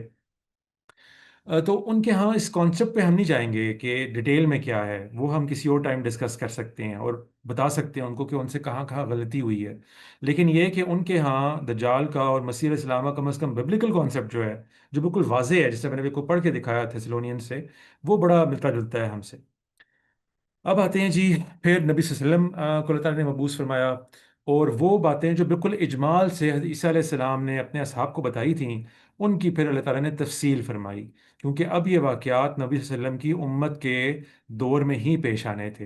اور اللہ تعالیٰ کا طریقہ کار بھی یہی ہے کہ وہ سیکوینشلی باتیں بتاتے ہیں، اتنی بات بتاتے ہیں جن سے کسی قوم کا، ملت کا پالا پڑنا ہوتا ہے. تو انہوں نے نبی صلی اللہ علیہ وسلم کے ذریعے سے بہت تفصیلات بتا دی اس چیز کی. ان تفصیلات میں ہر روایت میں جانا اس لیے پسند نہیں کروں گا کہ وہ ایک تو بہت طویل کام بھی ہے، اور دوسرا یہ خدمت میں اپنے دوسرے ویڈیوز میں اپنے یوٹیوب چینل پہ سر انجام دے چکا ہوں. جو لوگ دیکھنا چاہیں وہ جا کے میرے چینل پہ دیکھ لیں، بڑے واضح عنوانات کے تحت ان کو اس موضوع سے متعلق ویڈیوز مل جائیں گے. لیکن مشہور میں چند باتیں دوبارہ آپ لوگوں کے ذہن میں تازہ کر دینا چاہتا ہوں. دیکھیں، یہ بات ہم جانتے ہیں کہ اسلام میں دو بنیادی مصادر ہیں، ایک قرآن پاک اور دوسرا سنت، اور اس کو حدیث کے ذریعے سے بھی لوگ تسلیم کرتے ہیں کہ ایک مصدر ہے. تو یہ تو ہم جانتے ہیں کہ سب سے زیادہ جو معتبر مصدر ہے وہ قرآن پاک ہے، اور اس کے اندر ہم جانتے ہیں کہ اس طرح کی کوئی چیز موجود نہیں ہے. دجال کا تو خیر ذکر ہی موجود نہیں ہے. مسیح علیہ السلام کی آمد ثانی کا بھی کوئی تذکرہ ایکسپلیسٹ الفاظ میں موجود نہیں ہے. میں جانتا ہوں کہ ہماری امت کے بڑے علماء قرآن پاک کی کچھ آیات کو اس ضمن میں لنک کر کے اس سے نتیجہ برآمد کرتے رہے ہیں اور آج بھی کرتے ہیں کہ یہ گویا حضرت عیسیٰ علیہ السلام کی آمد ثانی کی طرف اشارات ہیں. لیکن اس معاملے میں مجھے کوئی لمبی چوڑی بات کرنے کی اس لیے ضرورت نہیں ہے کیونکہ جاوید احمد غامدی صاحب ایک تفصیلی سیریز میں، جو 23 اعتراضات کی سیریز تھی، مسیح علیہ السلام کے سارے معاملے کو قرآن پاک سے بڑی تفصیل سے بیان فرما چکے ہیں. میں بالکل ان کی تمام تفصیلات کو ہو بہو من عن درست تسلیم کرتا ہوں، اور اس لیے میں یہ سمجھتا ہوں کہ قرآن پاک کے وہ مقامات جن سے ہمارے علماء حضرت مسیح علیہ السلام کی آمد ثانی کا استخراج کرتے ہیں، وہ غلط ہے. قرآن پاک میں جو مشہور تین چار مقامات ہیں، ایک سورہ آل عمران میں ہے جہاں پر اللہ تعالیٰ نے ان کو دنیا سے اٹھاتے وقت جو بات چیت فرمائی تھی، وہ موجود ہے. اس میں باقاعدہ یہ لفظ موجود ہے کہ انی متوفیق، میں آپ کو وفات دینے والا ہوں. یہ وہ لفظ ہے جو پھر ہمارے ہاں موضوع بحث بن گیا، اور علماء ہمارے تقریباً سارے ہی روایتی علماء اس طرف چلے گئے کہ یہ دراصل ایک قسم کی نیند اور ایک قسم کا ایسا اٹھایا جانا ہے جس میں موت شامل نہیں ہوتی. تو اس کو آپ جا کے غامدی صاحب کے ویڈیوز میں دیکھ سکتے ہیں کہ کیسے اس لفظ سے یہی مراد بنتی ہے جو وفات کے لفظ سے ہم اردو میں لیتے ہیں. اس میں کوئی دو آرا نہیں ہو سکتی. اسی طریقے سے دوسرے مقامات ہیں جہاں پر کچھ اشارات موجود ہیں. سورہ مائدہ کے اختتام پہ جہاں پہ اللہ تعالیٰ قیامت کے روز مسیح علیہ السلام سے ہونے والا مکالمے کا ذکر فرماتے ہیں، تو جو پہلے سورہ آل عمران کا مقام تھا یا سورہ مائدہ کا مقام ہے، دونوں ہی مقامات پہ دیکھ لیں، اللہ تعالیٰ قیامت تک کی اسکیم بیان فرماتے ہیں، اور کہیں نبی عیسیٰ علیہ السلام کی دوبارہ آنے کا کوئی تذکرہ نہیں فرماتے. جیسے کوئی شائبہ بھی کہیں موجود نہیں ہے. پھر مزید اگر آپ دیکھیں تو سورہ مریم میں جہاں پر اللہ تعالیٰ بالکل حضرت یحییٰ علیہ السلام اور حضرت عیسیٰ علیہ السلام کو بالکل پیرلل میں رکھ کے بتا دیتے ہیں کہ دونوں کے لیے بالکل ایک ہی احکامات تھے کہ یہ وفات پذیر ہوں گے، ان پر سلامتی ہوگی جس دن وہ پیدا ہوئے، جس دن وفات پذیر ہوں گے، اور جس دن ان کو دوبارہ اٹھایا جائے گا. تو ایسے بہت سے اشارات موجود ہیں جس میں کوئی گنجائش تلاش کرنا ناممکن ہے کہ مسیح علیہ السلام نے بنفس نفیس دنیا میں واپس تشریف لے کر آنا ہو. اس لیے اس کی تفصیل میں جانے کی ضرورت نہیں ہے. قرآن پاک کی حد تک ہم یہ جانتے ہیں کہ کوئی ایسا تذکرہ کہیں موجود نہیں ہے. دجال کا تو سرے سے نہیں ہے، اور مسیح علیہ السلام کا کچھ غلط انٹرپریٹیشن ہیں جن کو ہم درست نہیں سمجھتے. اس میں وہ جو ایک آیت بہرحال بیچ میں رہ جاتی ہے، جہاں پہ اللہ تعالیٰ فرماتے ہیں کہ وَإِن مِّنْ أَهْلِ الْكِتَابِ لَيُؤْمِنَنَّ بِهِ قَبْلَ مَوْتِهِ، جس کو ہمارے علماء نے عبد پہ شمار کیا ہے کہ اس میں شاید حدیث علیہ السلام کے دوبارہ آنے کا تذکرہ کیا گیا ہے. اس پر بھی بڑی عمدہ بحث غامدی صاحب کی ان سیریز میں موجود ہے، وہ جا کے پلیز دیکھ لیں اور آپ کو اندازہ ہو جائے گا کہ میں کہاں سے بات کر رہا ہوں. اس لیے مجھے اس کی تفصیل میں جانے کی ضرورت نہیں ہے. بس اس جملے کو میں ایک دفعہ دہرا دیتا ہوں کہ قرآن پاک میں ان دونوں ہستیوں کا جو قیامت کی نشانی کے طور پہ ذکر ہے احادیث میں، اس کا کوئی ذکر ہمیں قرآن پاک میں نہیں ملتا. اب آ جائیں احادیث پہ. تو یہ سارا کا سارا کانسیپٹ دراصل احادیث میں ہی پایا جاتا ہے. وہ احادیث چاہے ضعیف ہوں چاہے صحیح ہوں، تقریباً ساری کی ساری کو میں درست سمجھتا ہوں. اور میں نے اگر میری ویڈیوز آپ نے اس ٹاپک پہ اب تک دیکھے ہوں تو میں تفصیل سے ہر حدیث پہ بھی تقریباً ہر نمائندہ حدیث پہ ایٹ لیسٹ بحث کر چکا ہوں. لیکن یہاں پر میں مختصراً اس کو دہرانے کی کوشش کرتا ہوں کہ وہ کیا کیا بنیادی کچھ مشہور احادیث ہیں کہ جو ہمارے ہاں پائی جاتی ہیں. دیکھیں، ہمارے ہاں دجال اور مسیح علیہ السلام کے بارے میں بہت ساری احادیث ایسی ہیں جو دونوں کا تذکرہ ایک ہی روایت میں بھی آ گیا ہے، اور کچھ روایات ایسی ہیں جو کسی ایک کے بارے میں بھی بات کرتی ہیں. کچھ ایسی روایات ہیں جو دجال کے بارے میں بڑی تفصیل سے تصویر کشی کرتی ہیں، اور کچھ ایسی ہیں جو حضرت عیسیٰ علیہ السلام کے بارے میں بڑی تفصیل تصویر کشی کرتی ہیں. دجال کے بارے میں ہم مسلمانوں کے ہاں دجال لفظ جو ہے یہ احادیث میں ہی ہمارے علم میں آیا، اور بنیادی طور پہ اس کی پوری فارم المسیح الدجال ہے، یعنی جھوٹا مسیح. تو یہ وہی لفظ ہے تقریباً جو اینٹی کرائسٹ میں ہم بائبل سے جانتے ہیں یا سوڈو کرسٹوس وغیرہ کے ذریعے سے جانتے ہیں. تو یہ گویا دجال جو ہے یہ جھوٹا ہونے کی اور امپوسٹر ہونے کی اور دھوکے باز ہونے کی علامت ہوتی ہے، اور مسیح وہی المسیح سے وہی مراد ہے کہ یعنی کہ جھوٹا عیسیٰ یا جھوٹا سیویئر بن کے آئے گا. کیونکہ مسیح علیہ السلام ایک سیویئر کی حیثیت سے مانے جاتے تھے دونوں ہی ادیان میں، یہودیت میں بھی اور نصارہ میں بھی، مسیحیت میں بھی. اس لیے اسی کانسیپٹ کو استعمال کر کے اللہ تعالیٰ نے اس کا نام بھی رکھا ہے اس شخصیت کا کہ یہ دجال المسیح الدجال ہوگا. ان کے بارے میں ہمارا جو ٹریڈیشنل روایتی علم ہے وہ ایک بڑے منفرد سے مقام پہ کھڑا ہوا ہے.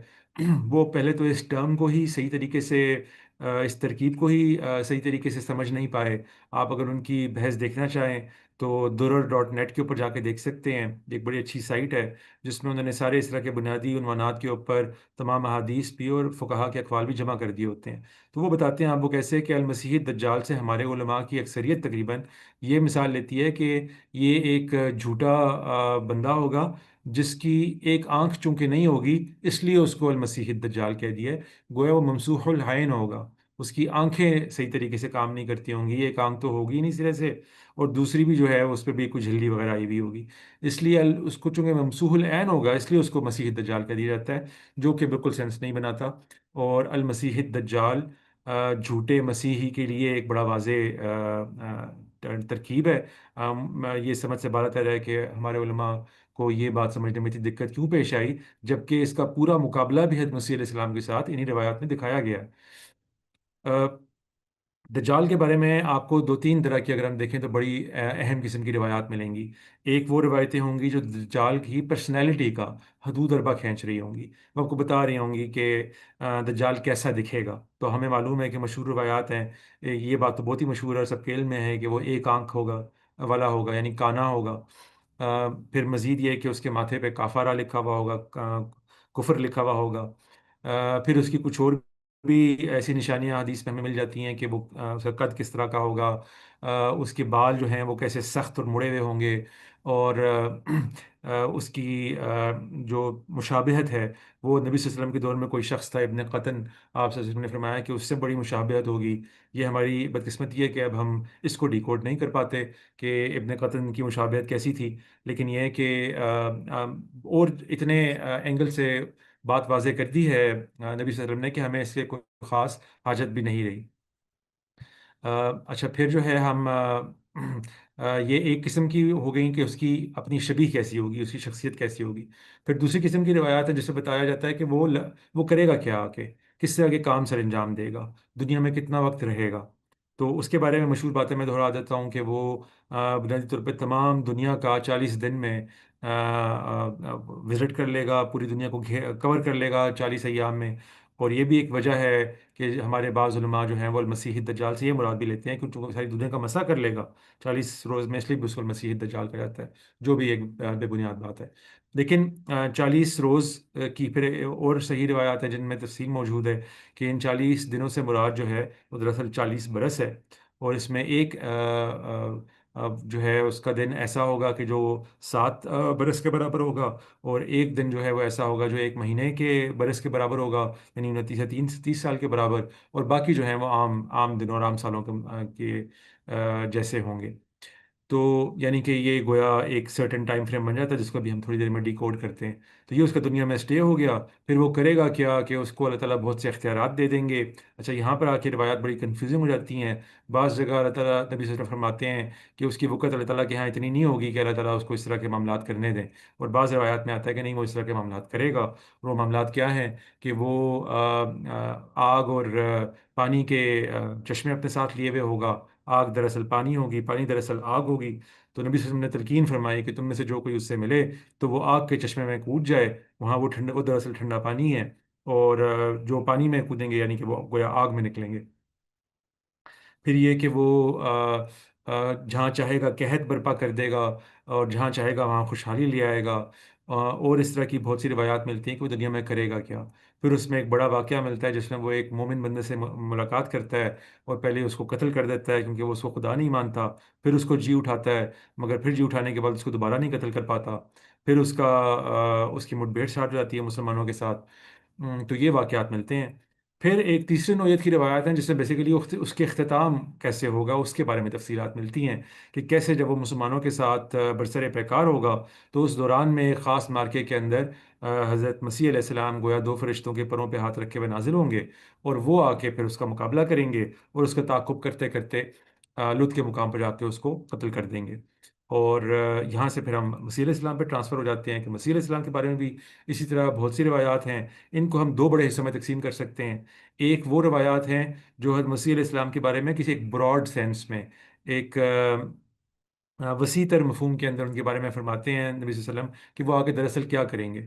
تو وہ اس طرح کی روایات آپ کو مل جائیں گی جس میں نبی صلی اللہ علیہ وسلم فرماتے ہیں کہ یقیناً یقیناً ایسے ہوگا کہ مسیح علیہ السلام نازل ہوں گے، وہ صلیب کو توڑ دیں گے، سور کو قتل کر دیں گے، جزیہ کو موقوف کر دیں گے، اور ان کے دور میں مال کی بہت ریل پیل ہوگی۔ یہ اس طرح کی روایات وہ ہیں جو براڈ سینس میں آ جاتی ہیں۔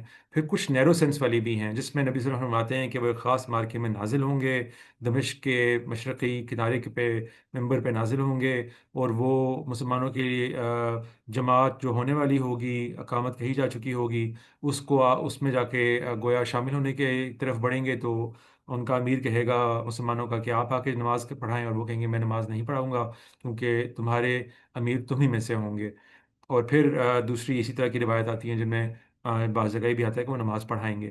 پھر وہ اپنا اسپیئر لے کے جو ہے وہ نیزہ لے کے پیچھا کریں گے دجال کا، اور دجال ان سے بھاگے گا، اور اس طریقے سے گھلے گا جیسے نمک پانی میں گھل جاتا ہے۔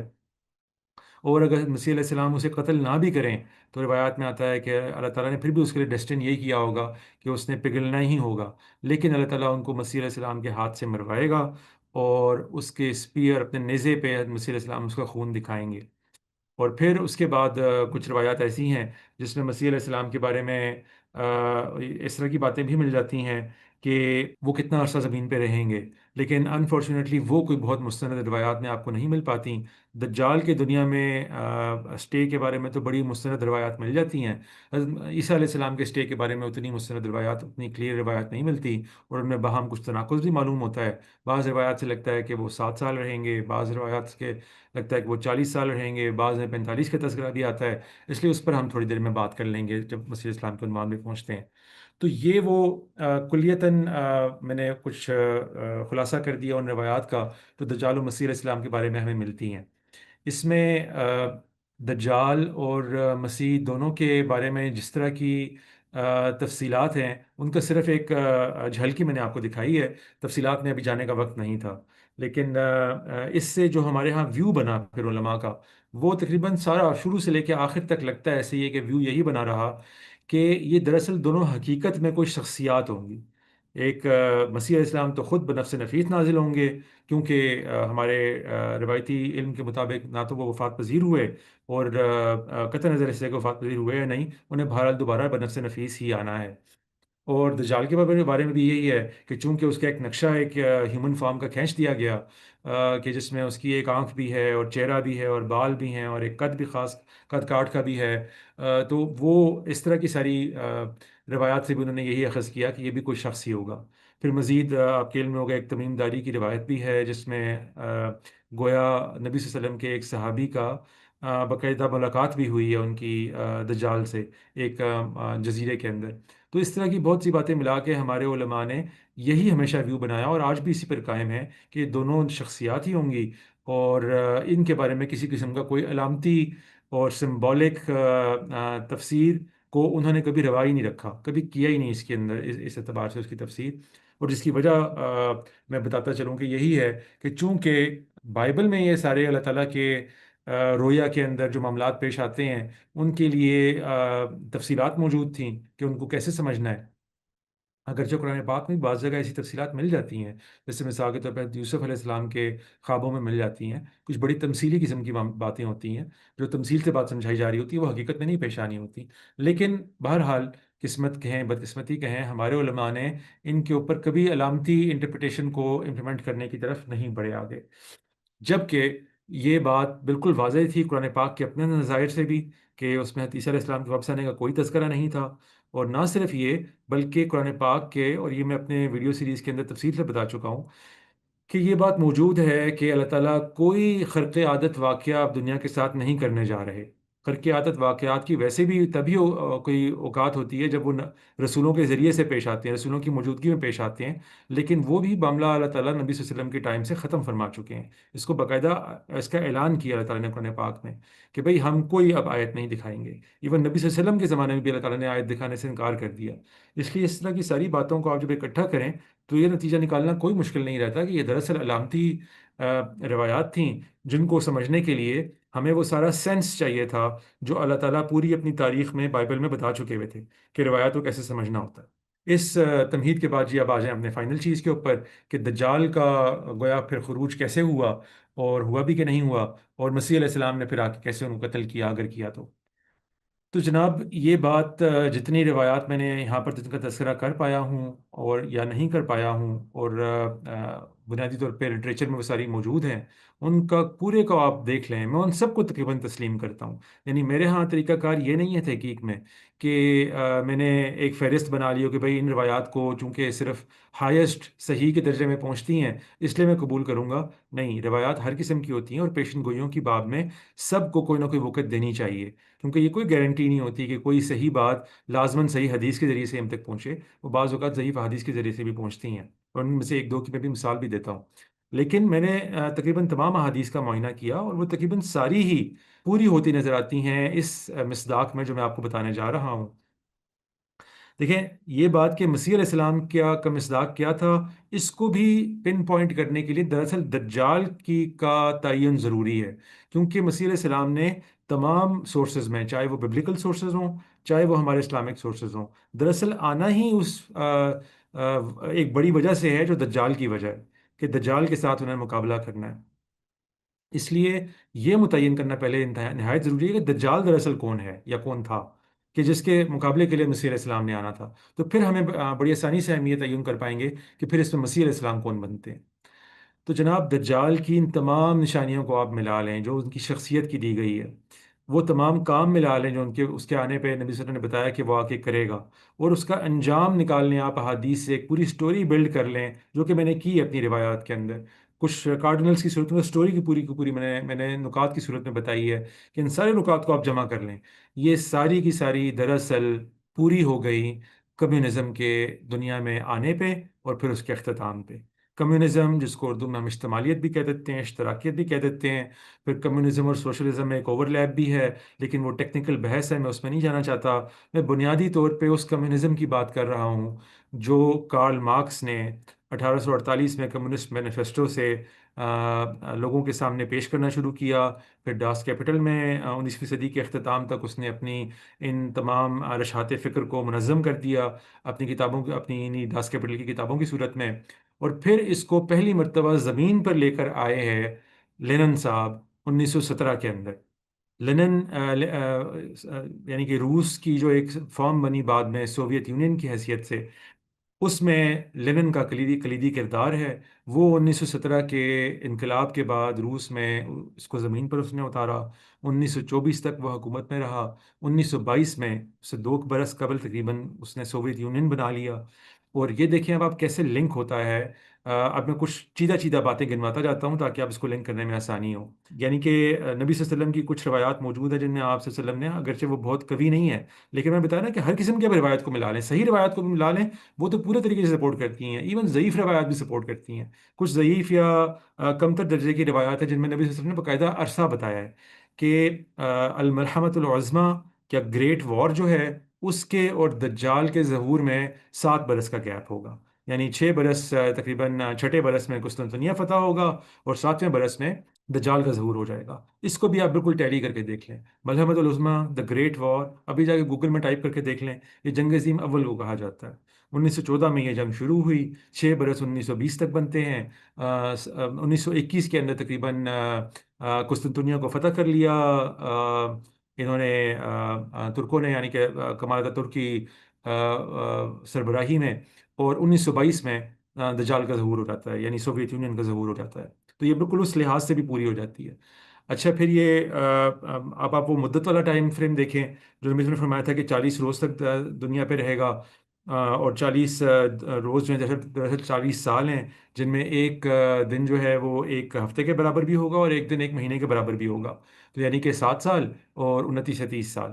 تو لینن صاحب کی حکومت 7 سال رہی، 1917 سے 1924. یہ پہلا دور ہو گیا.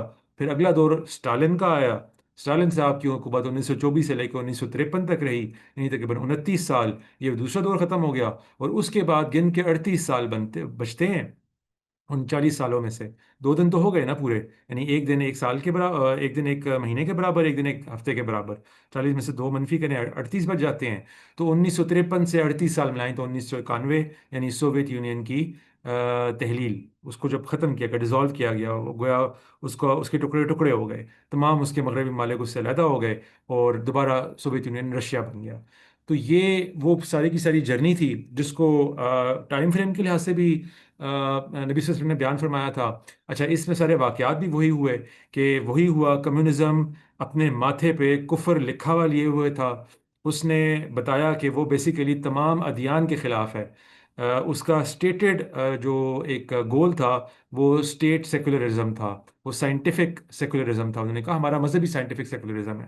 پھر انہوں نے مذہب کے خلاف پوری کوششیں کی کہ مذہب سے جو ایک انسانوں کا افیوم ہے، اس سے کسی طریقے سے ان کو دور کرنا ہے. ٹھیک ہے، انہوں نے اس کے لیے ایک سیکوینشل اور ایک ترتیب وار مرحلوں میں طریقہ کار اپنایا، لیکن وہ شدید طور پہ کھلم کھلا مذہب کے خلاف تھے. گویا وہ ایسا کفر تھا جو ہر پڑھا لکھا اور ان پڑھا پڑھ مسلمان نے ماتھے پہ پڑھ لیا، جیسا کہ روایات میں آیا تھا. اچھا، وہ یہ بات ہے کہ اگر آپ نے بائبل سے سمجھا ہوا ہے کہ علامتیں کیسے انٹرپریٹ کی جاتی ہیں، تو اس میں بھی سمجھنے میں کوئی مشکل نہیں تھا کہ جو بالوں کا نقشہ کھینچا گیا تھا وہ دراصل کارل مارکس کے بال تھے. وہ جا کے لوگ دیکھ سکتے ہیں اس کے بال کس طرح کے تھے. وہ اپنی چونکہ نیشنلٹی یا کیا کہ لینیج جو ہے وہ نارتھ افریقہ سے رکھتا ہے، تو اس کے بال سخت اور مڑے ہوئے تھے اور بالکل وہی بالوں کا نقشہ کھینچا ہوا ہے اس میں.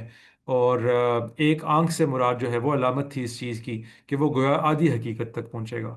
وہ جس طرح ایک آدھا کان انسان کا جس طرح ایک سمبولک ایک علامتی اظہار ہوتا ہے نا کہ وہ آدھی چیزیں دیکھ سکے گا، آدھی چیزوں تک نہیں پہنچ پائے گا. بالکل اسی کو اللہ تعالیٰ نے گویا استعمال کر لیا ہے بتانے کے لیے کہ کمیونزم اپنی بنیاد میں ہی ایک ڈیفیکٹو اور ایک ناقص طریقہ زندگی ہوگا، ایک فلسفہ ہوگا، اور اس کا نقص جو ہے وہ بڑا نمایاں ہوگا. اس کے لیے ایک آنکھ کی مثال دی گئی تھی. پھر یہ کہ اس دجال کا مقابلہ جو ہے وہ مسلمانوں کے ساتھ ہونا تھا، جو افغان وار کے اندر، جو پہلی افغان وار تھی جس میں سوویت یونین مد مقابل تھا، اس کی مثال دی گئی ہے. ان سے ان کا مقابلہ ہونا تھا. اس میں پورے ایک افغانی نیشن کو گویا اسے ایک مومن کی مثال سے ریپرزینٹ کر دیا گیا، کہ جس میں پہلے تو وہ ان کو اس پہ قبضہ کرنے میں کامیاب ہو جائے گا، اس کو قتل کرنے میں کامیاب ہو جائے گا، لیکن پھر دوبارہ نہیں ہو پائے گا۔ اس کی بڑی اچھی طریقے سے تمثیل دی گئی تھی، اور وہی ہوا۔ پہلے تو وہ کمیونسٹ ہو گیا افغانستان سارے کا سارا، لیکن پھر جو ہے مجاہدین نے ان کے خلاف جہاں برسر پیکار ہوئے، اور یہ بے خدا نظام کو ماننے سے انہوں نے انکار کیا، اور پھر ان کے ہاں اب مسیح علیہ السلام کو بیچ میں لے آتے ہیں کہ اس کو پھر قتل کرنے کے لیے مسیح علیہ السلام اترے۔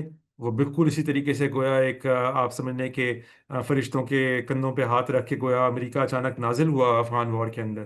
یعنی شروع کے کچھ سال بالکل امریکہ کا کوئی خاص اس طرح کا انٹرسٹ نہیں تھا افغان وار میں، لیکن پھر وہ نازل ہوئے، اور انہوں نے آ کے مسلمانوں کی مدد کی، اور یہی کہا، مسلمانوں نے چاہا کہ وہ لیڈ کریں، امریکی لیڈ کریں ساری چیزوں کو، لیکن انہوں نے کہا نہیں، ہم سپورٹ رول میں رہیں گے، لیڈ آپ ہی کریں۔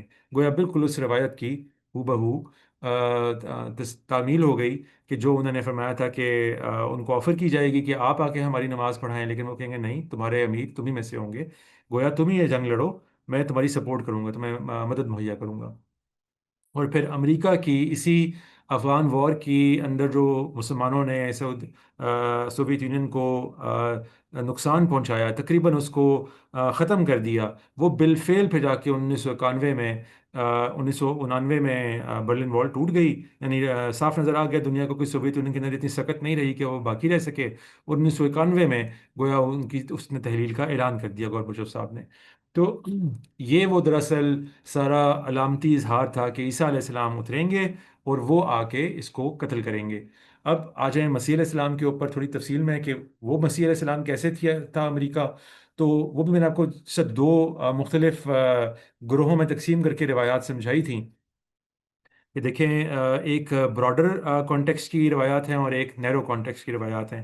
نیرو کانٹیکسٹ تو میں نے آپ کو سمجھا دیا کہ وہ افغان وار میں دراصل امریکیوں کی آمد تھی۔ اب آ جائیں براڈر کانٹیکسٹ کے اوپر، کہ آپ کو ایسی روایات مل جائیں گی جس میں نبی صلی اللہ علیہ وسلم نے اوور آل عیسیٰ علیہ السلام دنیا میں آگے کریں گے کیا وہ بتایا ہے۔ وہ ایک مقسط، ایک عادل حکمران بن کے نازل ہوں گے، یہ الفاظ تھے روایت میں۔ پھر یہ تھے کہ وہ آگے صلیب کو توڑ دیں گے، پھر یہ تھے کہ وہ سور کو قتل کر دیں گے، پھر یہ تھے کہ وہ جزیہ کو موقوف کر دیں گے، اور خوشحالی کا ایک دور آ جائے گا۔ تو یہ دراصل جنگ عظیم اول سے جو بلڈ اپ ہونا شروع ہوا، وڈرو ولسن کے قوانین، جو 14 نکات اس نے دیے کہ دنیا میں اب کس طرح کا نظام بننا چاہیے، انصاف کا دور کیسے ہم لا سکتے ہیں دنیا میں، وہاں سے اس کا آغاز ہوتا ہے، اور جنگ عظیم دوم تک پہنچتے پہنچتے گویا اس نے بالکل دنیا کے اندر اس انصاف پسند نظام کو لانے کے لیے گویا ڈنڈا ہاتھ میں اٹھا لیا۔ پھر تو جنگ عظیم دوم کے بعد اس نے تمام، چاہے برطانیہ ہو، فرانس ہو، پرتگال ہو، ڈنمارک ہو، کوئی ممالک ہوں جو اب تک نوآبادیاتی نظام کے ذریعے سے دنیا کو جکڑے ہوئے تھے، ان سب کو ختم کرنے کے درپے ہوا، اور امپیریلزم کے اختتام کی طرف گیا، اور یونائٹڈ نیشنز بنائی۔ اگرچہ اس سے پہلے لیگ آف نیشن کو بھی بنانے میں اس کی 14 نکات کا بڑا اہم رول تھا، لیکن یونائٹڈ نیشنز کے ذریعے سے تو گویا انصاف کا نظام دنیا میں وہ لے آیا سارے کا سارا، جس حد تک انصاف کا نظام دنیا میں ممکن ہوا کرتا ہے وہ لے کر آیا۔ اور اس میں اس نے بینگ اے کرسچن نیشن، ایک مسیحی ریاست ہوتے ہوئے، اس نے مسیحیت کا بھی کوئی کوئی بھار نہیں رکھا۔ اس نے کہا کہ چاہے آپ برطانیہ ہمارے ساتھ کا پروٹیسٹنٹ انگلش کرسچن ملک ہے، چاہے پروٹیسٹنٹ نہ بھی ہوں، مسیحی ہوں، وہ بھی ہوں، ہم کسی کو کوئی امتیازی سلوک کرنے کے اب روادار نہیں ہیں، سب کو برابری کے درجے پر ٹریٹ کیا جائے گا۔ یہ دنیا میں پہلی مرتبہ ہوا کہ ایسا ایک نظام بنایا گیا کہ جس میں تمام دنیا کے ممالک کو ایک انصاف کے طریقے سے آگے چلانے کے لیے یونائٹڈ نیشنز بنی۔ یہ دراصل گویا صلیب کو توڑنا تھا۔ سور کو قتل کرنا ان روایات میں واضح طور پہ دجال کو قتل کرنے کی طرف اشارہ ہے، کہ وہ دجال کو قتل کر دیں گے۔ دجال کو سور سے کیوں تعبیر کیا گیا ہے؟ کیونکہ جس طرح دجال اس کو کہا گیا کہ وہ بڑا دھوکے باز ہوگا، یعنی وہ بات اچھی کر رہا ہوگا، لوگوں کو ایسا لگے گا کہ یہ تو کوئی بڑی نیک اور اچھی مطالبات لے کے سامنے آیا ہے، اور یہ دنیا کے اندر بڑی کوئی بہتری لانے کی طرف بڑھنا چاہتا ہے، لیکن دراصل وہ دھوکے باز ہوگا۔ اس کا نظام جو ہے وہ دراصل صرف شر کا پیش خیمہ ہوگا، شر لانے کی طرف آئے گا، اس سے خیر برآمد نہیں ہوگی۔ اس لیے اس کو سور سے تعبیر کیا گیا، کیونکہ وہ جانور بھی اس لیے حرام کیا گیا ہے کیونکہ وہ ہے دراصل مویشی کی نسل سے۔ عام حالات میں اس کو کھانے میں کوئی معنی نہیں ہونا چاہیے، لیکن عہد نامہ قدیم میں، بائبل میں بھی اور قرآن پاک میں بھی اس کو حرام قرار دیا گیا، اسی لیے کہ اس کی آدھی جو ہے حیثیت مویشیوں والی ہے، اور آدھی جو ہے وہ درندوں والی ہے، تو درندگی کے باعث اس کو بتایا گیا کہ وہ اس کو بہرحال حرامی تصور کریں گے، تو یہ کنفیوژن تھی اس کے اندر جو اللہ تعالیٰ نے دور کی، اس لیے اس کو ان روایات میں سور کہہ کے ریفر کر دیا گیا۔ پھر جزیہ کو موقوف کر دیا گیا، تو یہ تو لوگ جا کے دیکھ سکتے ہیں، یونائٹڈ نیشنز کے چارٹر کے ذریعے سے مسلمانوں نے بھی تمام دنیا میں جزیہ کو ختم کر دیا، اور اگر اس کو مسلمانوں تک محدود نہ مانا جائے تو گویا تمام دنیا میں مذہب کی بنیاد پر کسی قسم کے ٹیکس کو نافذ کرنا جبراً یہ ختم کر دیا گیا۔ اور اس کے بعد ایک خوشحالی کا ایسا دور آیا دنیا کے اندر، جو آج تک بھی ہم اپنے سر کی آنکھوں سے دیکھ رہے ہیں، کہ ایسی خوشحالی جس کا ماضی میں تصور بھی نہیں کیا جا سکتا۔ یعنی جنگ عظیموں سے کوئی چند سال پہلے تک، اور پیچھے اب ہزاروں سال چلے جائیں، تو اتنی غربت ہوا کرتی تھی کہ لوگوں کے لیے اس طرح کی ایفلوئنس اور اس طرح کی خوشحالی جو آج کل ہم اس دور میں دیکھ رہے ہیں، یہ سوچنا بھی ممکن نہیں تھا۔ تو اسی کی طرف اشارہ تھا ان چیزوں میں۔ تو مسیح علیہ السلام سے ان کو تعبیر کرنے کی وجہ یہ تھی کہ اس کے اوپر ایک علیحدہ ویڈیو میرا بنانا بھی رہتا ہے، لیکن میں بتاؤں گا کہ امریکہ دراصل مسیح علیہ السلام کی تعلیمات گویا دنیا پر واپس لے کر آ رہا تھا۔ یعنی مسیح علیہ السلام کی تعلیمات ان کے ساتھ اوپر اٹھ گئیں، کرسچنس نے وہ کھو دیں، اور گویا امریکہ کے اندر جو پروٹیسٹنٹ ریفارمیشن کے ذریعے سے ساری کی ساری خیر آئی، اور ان کے ہاں کیتھولکس نے بھی، پروٹیسٹنٹس نے بھی، ان کے جو امریکہ کے قیام کی ساری کہانی ہے، اس میں تمام مہاجرین یہاں پر آئے یورپ سے اور باقی دنیا سے، وہ یہاں پہ آ کے آباد ہوئے، تو یہاں پر پادریوں کی، ان کے پریسٹس کی، ان کے ریورنٹس کی، ان کے پریچرز کی ایک بڑی محنت موجود ہے، جس میں انہوں نے ان کو اتنا زیادہ پکا مسیحی بنایا۔ اور اسی لیے آپ کے علم میں ہوگا آج بھی امریکہ کے اندر بائبل بیلٹس ابھی بھی باقی ہیں، اس دور فتن کے اندر بھی، اور وہی تقریباً لیڈ کر رہا ہے پوری دنیا کو ایونجلزم کے اندر۔ تو اس کو بنیاد بنا کر اللہ تعالیٰ نے فرمایا کہ گویا یہ مسیح علیہ السلام کی آمد ہوگی، مسیح علیہ السلام کی صحیح تعلیمات کے نتیجے میں یہ ریاست جو ہے آ کے مسلمانوں کا ساتھ دے گی، اور اس کے ذریعے سے اللہ تعالیٰ اس دجال کو شکست دیں گے۔ تو جنگ عظیم دوم کے بعد سے امریکہ نے اس دجال کا مقابلہ کرنا شروع کیا، اس میں مسلمان زیادہ تر ان کے ساتھ رہے، اور ان کے بازو بنے، اور ان کے بڑے کم دجال کے جھانسے میں آئے بمقابل مسیحیوں کے۔ مسیحیوں کے بہت سے نیشن دجال کے جھانسے میں آ گئے، جبکہ مسلمانوں کے بہت تھوڑے آئے، اور ہم نے مل کے گویا مسلمانوں نے امریکہ کے ساتھ اور مسیح قوتوں کے ساتھ دجال کو شکست دینے میں ہم کامیاب ہوئے، اور گویا یہ پوری کی پوری کشمکش گلوبل لیول پر پچھلی پوری صدی سے عبارت رہی ہے۔ یعنی تقریباً پچھلی پوری صدی جو ہے وہ اسی کشمکش سے عبارت رہی، کہ اس گلوبل لیول کے اوپر یہ معاملات پیش آتے رہے، اور بالکل جس طرح حدیث میں ایک گلوبل معاملے کا نقشہ کھینچا گیا تھا، اسی طریقے سے سارے کے سارے معاملات پایا تکمیل کو پہنچ گئے۔ لیکن اس کو بدقسمتی کہیے کہ ہمارے علماء سے کسی کا اس طرف ذہن نہیں گیا کہ یہ باتیں جو اتنے واضح انداز میں نبی صلی اللہ علیہ وسلم کی صداقت کی دلیل بن کے سامنے آ رہی ہیں، ان کو دنیا کو بتایا جائے کہ کیسے یہ باتیں 1400 برس پہلے اتنی تفصیل سے بیان کر دی گئی تھیں، کہ اس کے دن بھی دنیا میں شمار کر کے بتا دیا گیا تھا۔ یہ کمال تھا نبی صلی اللہ علیہ وسلم کی پیشین گوئیوں کا، ہمارے پروردگار کی مستقبل کے علم کا، کہ جن کو ہم امت کے سامنے اور پوری دنیا کے سامنے پیش کر سکتے تھے، جو ہم نے نہیں کیا۔ مگر یہاں پر میں اپنی گفتگو کو اسی لیے کلوز کرنا چاہوں گا کہ یہ سارے معاملات ان دونوں طریقوں سے کمیونزم بمقابلہ مسلمان اور مسیحی پایا تکمیل کو پہنچا، اور وہ تمام روایات جو اس زمین میں نازل ہوئی تھیں وہ پوری ہو گئیں۔ اس میں کوئی لمبا چوڑا انتخاب کرنے کی بھی ضرورت نہیں ہے، آپ کو کوئی بھی روایات اٹھا لیں، وہ آپ کو اس سارے معاملے میں پوری ہوتی نظر آئیں گی، اگر یہ علامتی چشمہ آپ کے ذہن، آپ کی نظروں پہ ہے، آپ کی آنکھوں پہ ہے۔ جو علامتی چشمہ بنیادی طور پہ اللہ تعالیٰ کا پورا ماضی کا علم جو بائبل کے ذریعے سے ہمیں ملا، اس کو آپ مد نظر رکھیں، تو یہ علامتی انٹرپریٹیشن بڑے واضح طریقے سے ان تمام احادیث کی مصداق بن کے سامنے آتی ہے، اور میرے نزدیک یہ معاملات 1991 کو پائے تکمیل کو پہنچے۔ اس کے بعد 1991 کے بعد ہم نہیں جانتے، کیونکہ روایات بہت مستند نہیں ہیں کہ عیسیٰ علیہ السلام نے دنیا میں کتنا سٹے کرنا تھا، اس لیے اس میں دو رائے ہو سکتی ہیں۔ میری ادنا رائے یہی ہے کہ گویا 1990 کی ہی دہائی تھی، وہی 7-8 سال ہی تھے گویا جس کے اندر یہ تمام باتیں پوری ہونی تھیں، اور وہ ہو گئیں، اور وہ 2000 کی تقریباً دہائی سے آنورڈ پھر سے امریکہ ہو یا کوئی وہ ممالک ہو مغربی، انہوں نے وہ رول لے لیا کہ جو حضرت عیسیٰ علیہ السلام کی گویا وفات کی علامت تھی، کہ مسیح علیہ السلام جو آئے تھے دنیا میں، یہ سارے اچھے کام کر کے گویا واپس چلے گئے، اور اب دوبارہ خرابی کا ایک دور آ گیا کہ جس میں وہی ساری منافرتیں، وہی ساری لڑائیاں جو ماضی سے چلی آ رہی ہیں مسلمانوں اور عیسائیوں کے درمیان، وہی گویا دوبارہ سے اب سامنے آ جائیں گی۔ اور بہت سی دوسری پیشن گوئیاں ہیں جو ابھی پوری ہو رہی ہیں، جن کو میں اپنے دوسرے مقامات پہ بتا چکا ہوں، جس میں وہ بھی ہیں کہ جو اس سے مزید لنک ہوتی ہیں کہ اس دور میں جو کچھ ہو رہا ہے اس کو ہم سمجھ سکیں۔ لیکن گویا حضرت عیسیٰ علیہ السلام دنیا میں آئے، دجال کو مارا، شکست دی، دنیا میں ایک اچھا وقت لے کر آئے، اور پھر دنیا سے گویا چلے گئے۔ تو یہ میرے نزدیک اس سارے معاملے کا مصداق ہے جو پورا ہو چکا، اور مسلمان بدقسمتی سے اب بھی جو انتظار کرتے جا رہے ہیں، بلکہ بہت سی جگہوں پر اس چیز کو بنیاد بنا کر اقدامات کرتے جا رہے ہیں۔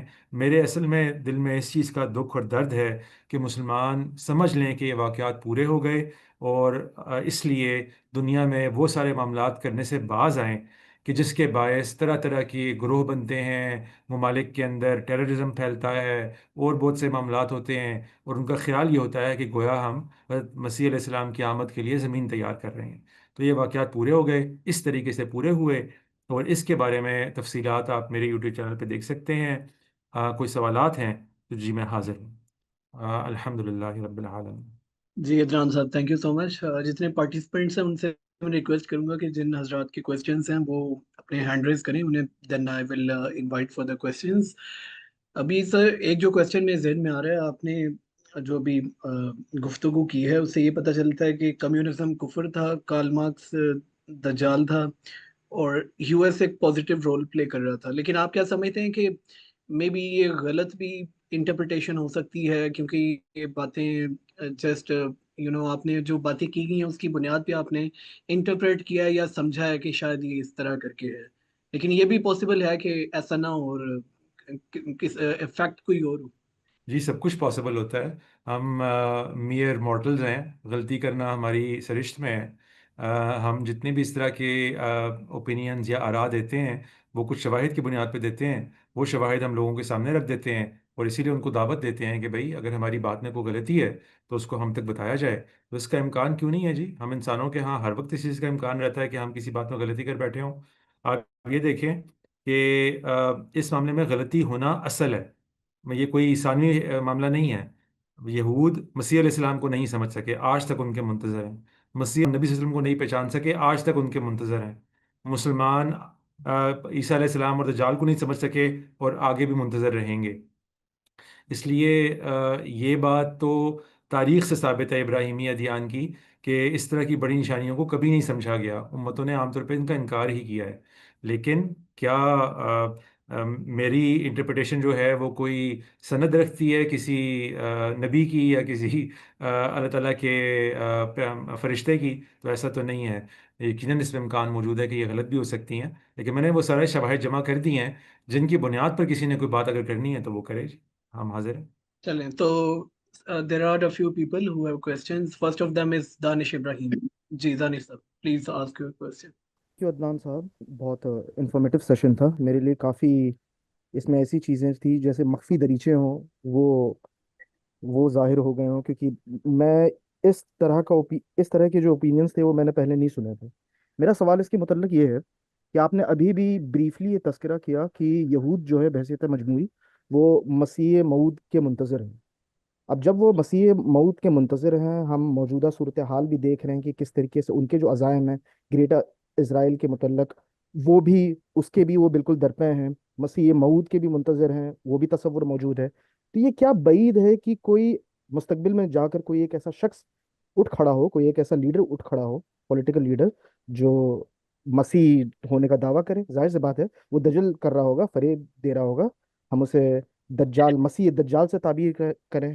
تو اس تصور بھی یا اس ایکسپلینیشن میں کیا معنی ہے؟ کیوں پرابلم، یہ جی کیوں پرابلمٹک ہے؟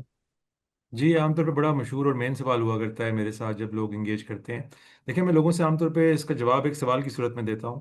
پہلے ان سے سوال کرتا ہوں کہ یہود مسیح کا انتظار کیوں کر رہے ہیں؟ اس لیے کر رہے ہیں کہ انہوں نے مسیح علیہ السلام جب وہ آ گئے تو ان کو نہیں مانا، یعنی ان کے اس آج تک کے انتظار کے پیچھے کوئی ان کا ٹیکسٹ نہیں کھڑا ہوا کسی بھی قسم کا۔ غلطی ان سے یہ ہوئی کہ مسیح علیہ السلام جب آ گئے، وہ نشانیاں ساری کی ساری اپنی پوری شان سے پوری ہو گئیں، تو تب انہوں نے ان کو مانا نہیں، تو وہ ساری باتیں تو پوری ہو گئیں جو ان کو بتائی گئی تھیں۔ اب جب وہ نہیں مان کے آگے بڑھ رہے ہیں تو اس کے پیچھے تو اللہ تعالیٰ کے کوئی کول نہیں کھڑا ہوا، ان کی کوئی بنیاد نہیں ہے جس کی بنیاد پہ وہ مسیح موعود کا انتظار کر رہے ہیں۔ وہ قیامت تک اس کا انتظار کرتے رہیں، وہ معاملات پورے ہو گئے۔ یعنی اب ایسے ہی ہے کہ کوئی جیسا عیسائی ہے، جیسا یہ مسیح موعود کا انتظار کر رہے ہیں، عیسائی اس وائٹ رائڈر کا انتظار کر رہے ہیں جو ایک سفید گھوڑے پہ آئیں گے، اور ان کا نام صادق اور امین ہوگا، اور ان کے بعد 1000 سال کی ایک حکومت قائم ہوگی دنیا میں۔ یہ ان کے آرٹیکل آف فیتھ میں سے ہے، وہ سب اس کا انتظار کر رہے ہیں، اور اس کے ساتھ لنکڈ ہے مسیح موعود کے ساتھ۔ یعنی یہود یہ سوچ رہے ہیں کہ یہ جو حالات بن رہے ہیں آج کل مثال کے طور پہ فلسطین میں، تو گویا وہ معاملات قریب آ رہے ہیں کہ مسیح آئے گا اور آ کے سارے مخالفین کو مار دے گا۔ اسی اسنا میں نصارہ یہ سمجھ رہے ہیں کہ گویا وہ وائٹ رائڈر صادق اور امین اس نے آنا ہے، اور اس نے آ کے گویا تمام مسیح کے منکروں کو قتل کر دینا ہے، تو اس کو آپ کدھر رکھیں گے؟ تو یہ غلطی کر رہے ہیں مسیح کے معاملے میں، یہ غلطی کر رہے ہیں نبی صلی اللہ علیہ وسلم کے بارے میں۔ تو اس لیے ہم لوگ جو غلطی کر رہے ہیں وہ بھی وہی ہے جو ان کی ہے۔ یعنی یہ ہماری نسلی غلطی ہے جو پیچھے سے چلی آ رہی ہے، کہ ہم لوگ جب وہ روایت، جب کوئی معاملہ اس طرح کا پورا ہو جاتا ہے اس کو مانتے نہیں ہیں۔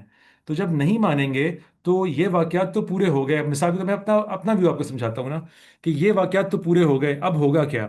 اب ہوگا یہ کہ حالات مزید خراب ہوتے رہیں گے، خراب ہوتے رہیں گے، اور ایک اچانک ٹائم کے اوپر قیامت آ جائے گی، کیونکہ وہ جو 10 نشانیاں نبی صلی اللہ علیہ وسلم نے بیان فرمائی تھیں ان میں سے بھی 8.5 تو پوری ہو چکی ہیں جو میں نے گن کے بتائی ہیں اپنے دوسرے ویڈیوز میں۔ تو ایک دن اچانک قیامت برپا ہو جائے گی، اس سے پہلے جو تماشے مرضی لگتے رہے ادھر دنیا میں، ان کا ان معاملات سے کوئی تعلق نہیں ہے۔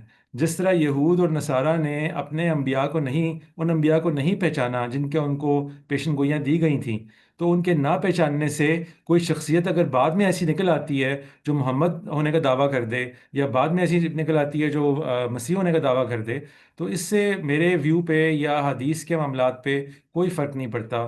یہ معاملات پورے ہو گئے، جس طرح باقی دونوں انبیاء کے معاملے میں پورے ہوئے، اسی طرح یہ دجال اور مسیح کا معاملہ بھی پورا ہو گیا۔ اب آگے کیا ہو سکتا ہے کیا نہیں ہو سکتا، تو جناب اس دنیا میں تو بہت کچھ ہو سکتا ہے، اس کا احادیث اور الہامی کتب سے کوئی تعلق نہیں ہوگا جو کچھ ہوگا۔ نان صاحب، آپ یہ کہہ رہے ہیں کہ اگر مستقبل میں بالفرض اگر کوئی شخص، کوئی جوئش لیڈر اٹھ بھی کھڑا ہوتا ہے مسیح ہونے کا دعویٰ کرتے ہوئے، تو بھی یہ جو آپ نے جو ایکسپلینیشن پیش کی ہے اس پر کوئی فرق نہیں پڑے گا، کیونکہ یہ من و ان جو پیشن گوئیاں ہوئی ہیں اس کے مطابق وہ عروبہ عمل ہو چکی ہے، تو جی، آگے جا کر 10 لوگ بھی اس دعوے کے ساتھ کھڑے ہو جائیں تو کوئی فرق نہیں پڑے گا۔ کوئی فرق نہیں پڑے گا، اور اس کی بھی میں آپ کو مثال دیتا ہوں۔ دیکھیں مسیح علیہ السلام جیسے ہی دنیا سے تشریف لے کے گئے ہیں، اس کے کچھ ہی دہائیوں بعد، تقریباً 100 سال کے آس پاس کے بعد، بار کخبہ کی ریوولٹ ہوئی ہے۔ اس کو جو بار کخبہ صاحب ہیں، یہ جو کر رہے تھے، لیڈ کر رہے تھے، ان کو یہود نے مسیح سمجھا ہے۔ انہوں نے، ان کے ہاں آج بھی ایسے فیکشن موجود ہیں جو کہتے ہیں دراصل وہ مسیح تھے، لیکن ان کو بھی جب بعد میں شکست کا سامنا کرنا پڑا اور انہیں قتل کر دیا گیا، تو ذرا یہود کی اکثر امت اس سے ہٹ گئی اس کلیم سے کہ اچھا وہ مسیح تھے، کیونکہ ان کے نزدیک مسیح کے بارے میں جو باتیں تھیں ان کو لگا کہ ان کو مرنا تو نہیں چاہیے تھا، ان کو تو حکومت منتقل ہو جانی چاہیے تھی پورے دنیا کی۔ تو یہ بات کہ ایک بندہ آ جاتا ہے اور اس کے بعد بھی اس طرح کے لوگ کھڑے ہوتے رہتے ہیں، یہ تو ماضی سے ثابت ہے، ایسا ہوتا رہا ہے، آگے بھی اگر ہو جائے تو جس طرح آپ نے فرمایا کہ 10 لوگ بھی آ جائیں، اس کا کوئی تعلق نہیں ہے اللہ تعالیٰ کی جو پیشن گوئیاں ہیں ان سے۔ اس طرح کے لوگ آتے رہتے ہیں، جاتے رہتے ہیں، پیشن گوئیاں پوری ہو جانے کے بعد بھی یہ معاملات اس لیے چلتے رہتے ہیں کیونکہ لوگوں نے پہلی والی پیشن گوئیوں کی تکمیل کو نہیں مانا ہوتا۔ اس لیے یہ میرے لیے پریڈکٹ کرنا کہ آگے کوئی جوئش لیڈر اس طرح کا آ جائے، آ بھی سکتا ہے، نہیں بھی آ سکتا، لیکن اس کا ان پیشن گوئیوں سے کوئی تعلق نہیں ہوگا۔ شہاب عالم for the next question please. السلام علیکم ورحمۃ اللہ۔ وعلیکم السلام ورحمۃ اللہ وبرکاتہ۔ یہ مجھے اس چیز کو لے کے سب سے پہلی بات تو یہ بڑا اچھا لگا کہ انفارمیٹیو سیشن تھا کہ آپ نے علامتی گفتگو پوائنٹ کو ابھارا ہے کہ اس کو علامتی طور پہ سمجھنا چاہیے، اور یہاں اس سے اسی سے ریلیٹڈ مجھے ایک اور کنیکٹڈ ایک سوال پیدا ہوا ہے کہ دجال کی آمد سے متعلق جتنی بھی روایات ہیں ان میں یہود کا بہت خاص طور پہ ذکر ہے اور ان کے استیصال کا ذکر ہے، یہاں تک کہ بعض روایات کے اندر ہے کہ وہ یہ کہا ہے کہ بھائی یہودی کہیں چھپا ہوا رہے گا تو دیوار پکارے گی، پتھر سے آواز آئے گی کہ جی ان کو قتل کر دو۔ تو یہ علامتی بیان بالکل ان روایات سے سمجھ میں آتا ہے کہ علامتی بیان ہی لیکن ہم دیکھتے ہیں کہ جس زمانے میں لینن یا مارکس اٹھے ہیں اسی زمانے میں یہود کی ترقی شروع ہوئی ہے، اور وہ ترقی مسلسل ہوتے جا رہی ہے ابھی تک کہ تو اس کا کوئی امکان نہیں ہے کہ آئندہ اگلے 100 سال یا 200 سال جو ہے کوئی ایسا زوال ہوگا. تو آپ اس کو کس طرح سے دیکھتے ہیں اس چیز کو؟ جی میں ایکسپلین کرتا ہوں. میں تفصیل میں تو آپ کو ریفر کر دوں گا اپنے ایک ویڈیو کی طرف اینڈ پہ، لیکن میں مختصراً عرض کرتا ہوں. دیکھیے جی، ایک تو یہ کہ دجال کے بارے میں جن روایات میں یہود کا تذکرہ آیا ہے، وہاں پر عام طور پہ اس طرح کے آپ کو الفاظ ملیں گے کہ دجال کو فالو کرنے والے 70,000 یہود ہوں گے، انہوں نے فلاں طرح کی چادریں پہنی ہوئی ہوں گی، اس طرح کے الفاظ آپ کو مل جائیں گے. وہ جو آپ نے روایت بتائی ہے کہ جس میں یہود کو چن چن کے مارا جائے گا، ان روایات میں دجال کا تذکرہ نہیں ہے. ان میں یہ ہے کہ ایک وقت ایسا آئے گا کہ تم لوگ جنگ کرو گے یہود کے ساتھ، اس طرح کے الفاظ ملتے ہیں. عام طور پہ ہوتا کیا ہے روایات، اور میں نے یہی خدمت سے انجام دینے کی کوشش کی ہے، وہ چاہے امام مہدی کی. جی فرمائیے. میں یہ بات تو ہے کہ ہاں ان جن روایات کے اندر یہود کو چن چن کے مارنے کا ذکر ہے، وہاں دجال مجھے ایگزیکٹ یاد نہیں ہے کہ کسی جگہ پہ دجال کا ذکر ہے کہ نہیں، لیکن اتنا ضرور یاد ہے کہ مسیح کی آمد کا ذکر ہے وہاں، کہ جب مسیح آئیں گے اس موقع کے اوپر جو ہے یہود کو قتل کیا جائے گا. تو اگر ہم یہ تصور کریں کہ مان لیجئے کہ سوویت یونین کو ختم کرنے کے لیے امریکہ آگے بڑھا تھا، ٹھیک ہے، اس کو ایک علامتی طور پہ انٹرپریٹ کرنے کی کوشش کریں تو امریکہ کے آگے بڑھنے کے ساتھ ساتھ یہود کا زوال بھی تو ساتھ میں جڑا ہوا ہونا چاہیے اس سے. میں جی اس جی پوائنٹس کے ساتھ جی جی جی جی میں آپ کے جواب انشاءاللہ مکمل کروں گا تو یہ سوال آپ کا باقی نہیں رہے گا. جی جی میں بالکل. خالی چیزوں کے خاص طریقے سے چونکہ لنک کرنا پسند کرتا ہوں تاکہ کچھ اشکالات جو ابھی مستقبل کے کسی سوال میں آنے ہیں وہ بھی رفع ہو جائیں. اس لیے میں چاہ رہا تھا کہ ایک ذرا بائی اینڈ لارج گفتگو کر لوں. تو بتانے یہ مقصود تھا کہ ان روایات میں کچھ فرق ہوتا ہے، یعنی دجال کا تذکرہ ان روایات میں آپ کو اس طرح نہیں ملے گا. اس کی وجہ کیا ہے؟ ایک تو یہ کہ دجال کا ظہور اور یہود کے معاملات آگے پیچھے ہی پیش آئے ہیں. میرے نزدیک جنگ عظیم دوم سے کچھ پہلے اور جنگ عظیم دوم کے درمیان بھی جرمنی اور جرمنی کے مفتوحہ علاقوں میں جو مظالم یہود پہ ڈھائے گئے ہیں وہ بالکل ان روایات کے ذریعے طریقے پہ ڈھائے گئے ہیں جیسے ان روایات میں بتایا گیا تھا. اصل میں غلطی کیا ہوتی ہے؟ دیکھیں ان روایات میں اس طرح بتایا گیا کہ ایک یہودی کہیں چھپا ہوا بھی ہوگا تو گویا پتھر اناؤنس کر دے گا کہ میرے پیچھے چھپا ہوا ہے، اس کو آ کے مارو. یہی ہوا ہے. آپ دیکھیں، آپ اگر تفصیلات پڑھیں، لوگوں نے عام طور پہ جنگ عظیموں کی اس طرح تفصیلات نہیں پڑھی ہوتی، تو یہ جو جنگ عظیم دوم سے پہلے کے سارے معاملات پیش آئے جس میں ہولوکاسٹ کہا جاتا ہے یہود کے خلاف ہوا ہے، وہ کیا تھا؟ وہ یہی تھا. عام طور پہ گھروں کی چھتوں میں، گھروں کے فرشوں میں، گھروں کی دیواروں میں یہود کو چھپایا جاتا تھا اور لوگ ان کی جان بچانے کی کوشش کرتے تھے، لیکن وہاں سے چن چن کے جرمنز نے ان کو نکالا ہے اور ان کو قتل کیا ہے. بچے کو، عورت کو، مرد کو، ہر کسی کو، بچوں میں سے بھی چند کو چھوڑا، آدھوں کو چھوڑا ہے، آدھوں کو مار دیا کرتے تھے. اور بھی بہت سے مظالم ڈھائے ہیں. وہ جتنے مظالم بتائے جاتے ہیں روایات میں، یہ عام طور پہ اسکیل کے معاملات کو دنیا اس طرح نہیں سمجھتی، کیونکہ وہ بائبل کے ان تمام واقعات جن کو پورے ہو چکے ہیں نا، ان پہ ہمیں پریکٹس مل جاتی ہے کہ اللہ تعالیٰ نے یہ فرمایا تھا، یہ اس طریقے سے پورا ہوا. تو آپ کو اپنی اسکیل کے کو ایڈجسٹ کرنے کا آپ کو کافی اندیا مل جاتا ہے. تو وہ معاملات یہود کے ساتھ پورے ہو گئے. وہ اتنے بڑے زوال میں گئے ہیں کہ تاریخ میں ایسا زوال نظر نہیں آتا. یعنی ہولوکاسٹ سے بڑا زوال یہود کے ہاں کب ہوا ہے؟ یہ تو وہ آپ کو جانا پڑے گا، کم از کم 2-3 ہزار سال پہلے جانا پڑے گا ایسے کسی زوال کے لیے. ایون جو عیسیٰ علیہ السلام کے بعد جو ان پر عذاب آیا ہے وہ اتنا بڑا نہیں تھا جتنا یہ ہولوکاسٹ کا عذاب تھا. بہت بڑا تھا ان کے لیے. تو یہ ہو گیا، سارے کا سارا واقعہ پورا ہو گیا وہاں پہ جس طرح روایات میں آیا تھا. اس کے بعد ان کی پھر سے اٹھان شروع ہوئی ہے، اور وہ ایک دوسرے اصول کے تحت ہوئی ہے جو دعوت الارض کے اندر میں کسی اور وقت ڈسکس کروں گا آپ سے. لیکن یہ کہ اچھا دجال کی بھی جو میں نے بات کی تھی اس کو میں لنک کر دوں. جو روایات میں نے تذکرہ کیا جن میں یہ آتا ہے کہ دجال کو فالو کرنے والے 70,000 یہود ہوں گے، تو یہ بھی آپ دیکھ سکتے ہیں دجال کمیونزم کو اپلفٹ کرنے میں اور اس کو دنیا میں پھیلانے میں یہود کا ایک میجر کردار ہے. یعنی انتہائی ڈسپروپورشنیٹ حصہ بنے ہیں یہود جا کے اس پوری کمیونزم کی اسٹرگل کا. بلکہ ہولوکاسٹ کے اندر بھی یہ بھی ایک بڑا جرم تھا ہٹلر کے نزدیک کہ وہ کمیونزم کے اور سوشلزم کے شدید خلاف تھا. اس لیے بھی وہ سمجھتا تھا کہ یہود چونکہ کمیونزم کے کو پھیلانے میں لگے ہوئے ہیں اور اس کے اعلی کار بنے ہوئے ہیں، اس لیے بھی اس نے ان کے اوپر بہت سارا غصہ نکالا ہے. تو دجال کے 70,000 فالوورز کا معاملہ بھی پورا ہو گیا یہود کے ذریعے سے. پھر جن یہود کے بارے میں تھا کہ ان کو چن چن کے مارا جائے گا، اور وہ دور تقریباً یہی بنتا ہے. یعنی میں خالی یہ بتانا چاہ رہا تھا کہ وہ روایات ایسی نہیں ہے کہ جس میں دجال کو بھی تذکرہ ساتھ ہی ہو. دور ایسا ہوگا کہ دجال کا بھی آپ کو لگتا ہے کہیں کوئی قریب میں معاملہ چل رہا ہوگا، مسیح علیہ السلام کا معاملہ بھی لگتا ہے کوئی قریب میں چل رہا ہوگا. وہ معاملہ یہی تھا کہ ہولوکاسٹ میں وہ ساری تفصیلات پوری ہو گئیں جو یہود سے متعلق تھیں، اور دجال کے ذریعے سے وہ ساری یہود کے باتیں معاملات پورے ہو گئے جو یہود سے متعلق تھے. تو یہ میرے نزدیک بالکل واضح ہے.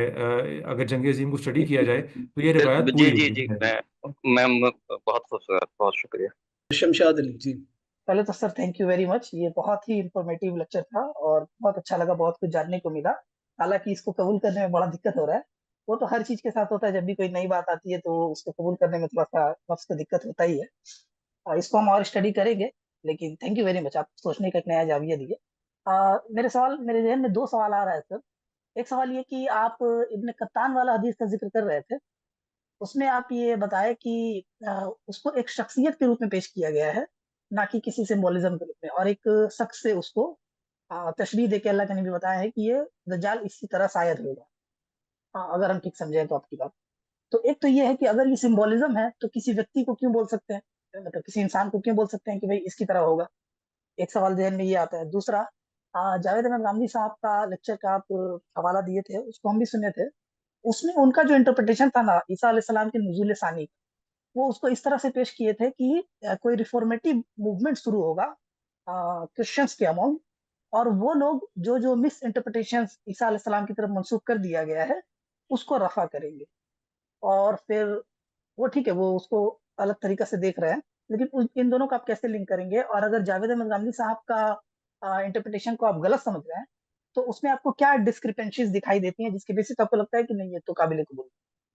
جی، پہلے آخری بات سے آغاز کر لیتے ہیں. دیکھیے جی، غامدی صاحب کی اوپینین سے مجھے اختلاف ہے.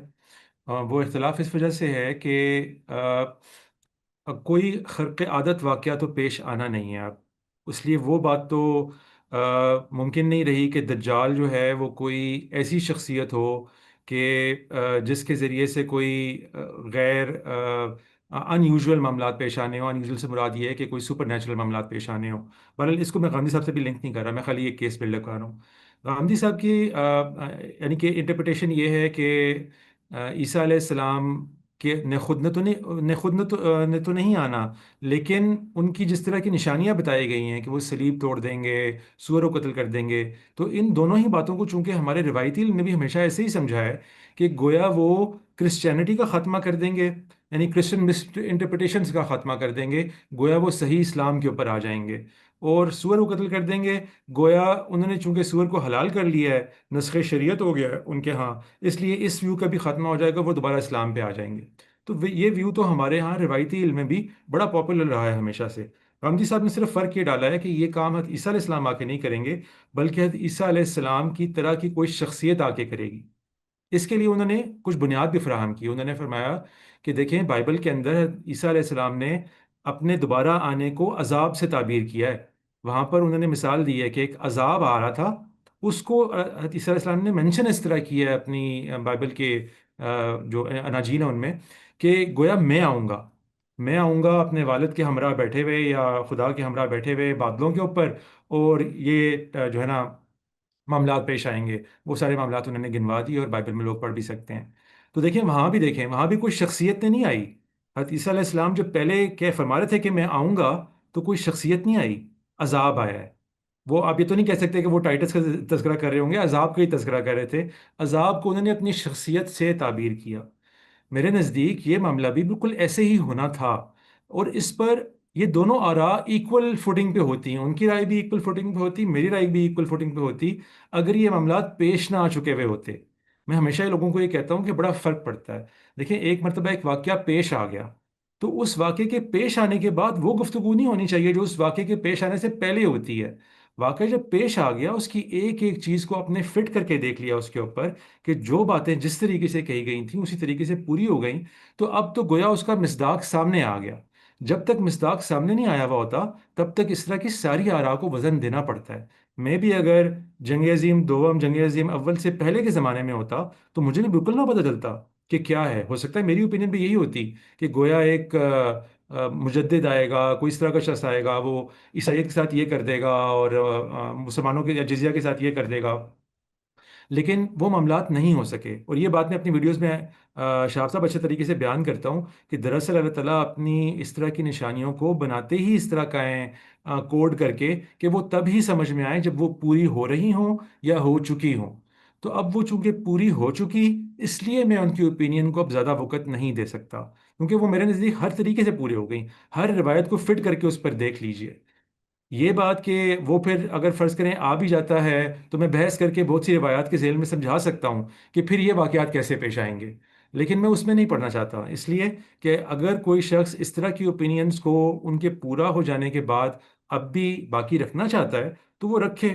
یعنی یہ معاملات میں بھی کرتا اگر 100 سال پہلے ہوتا، لیکن اب چونکہ اس کا مصداق سامنے آ گیا، اس لیے میرے نزدیک اب اس اوپینین کی کوئی خاص وقت نہیں رہی، ورنہ اس کے اندر دم بہت تھا.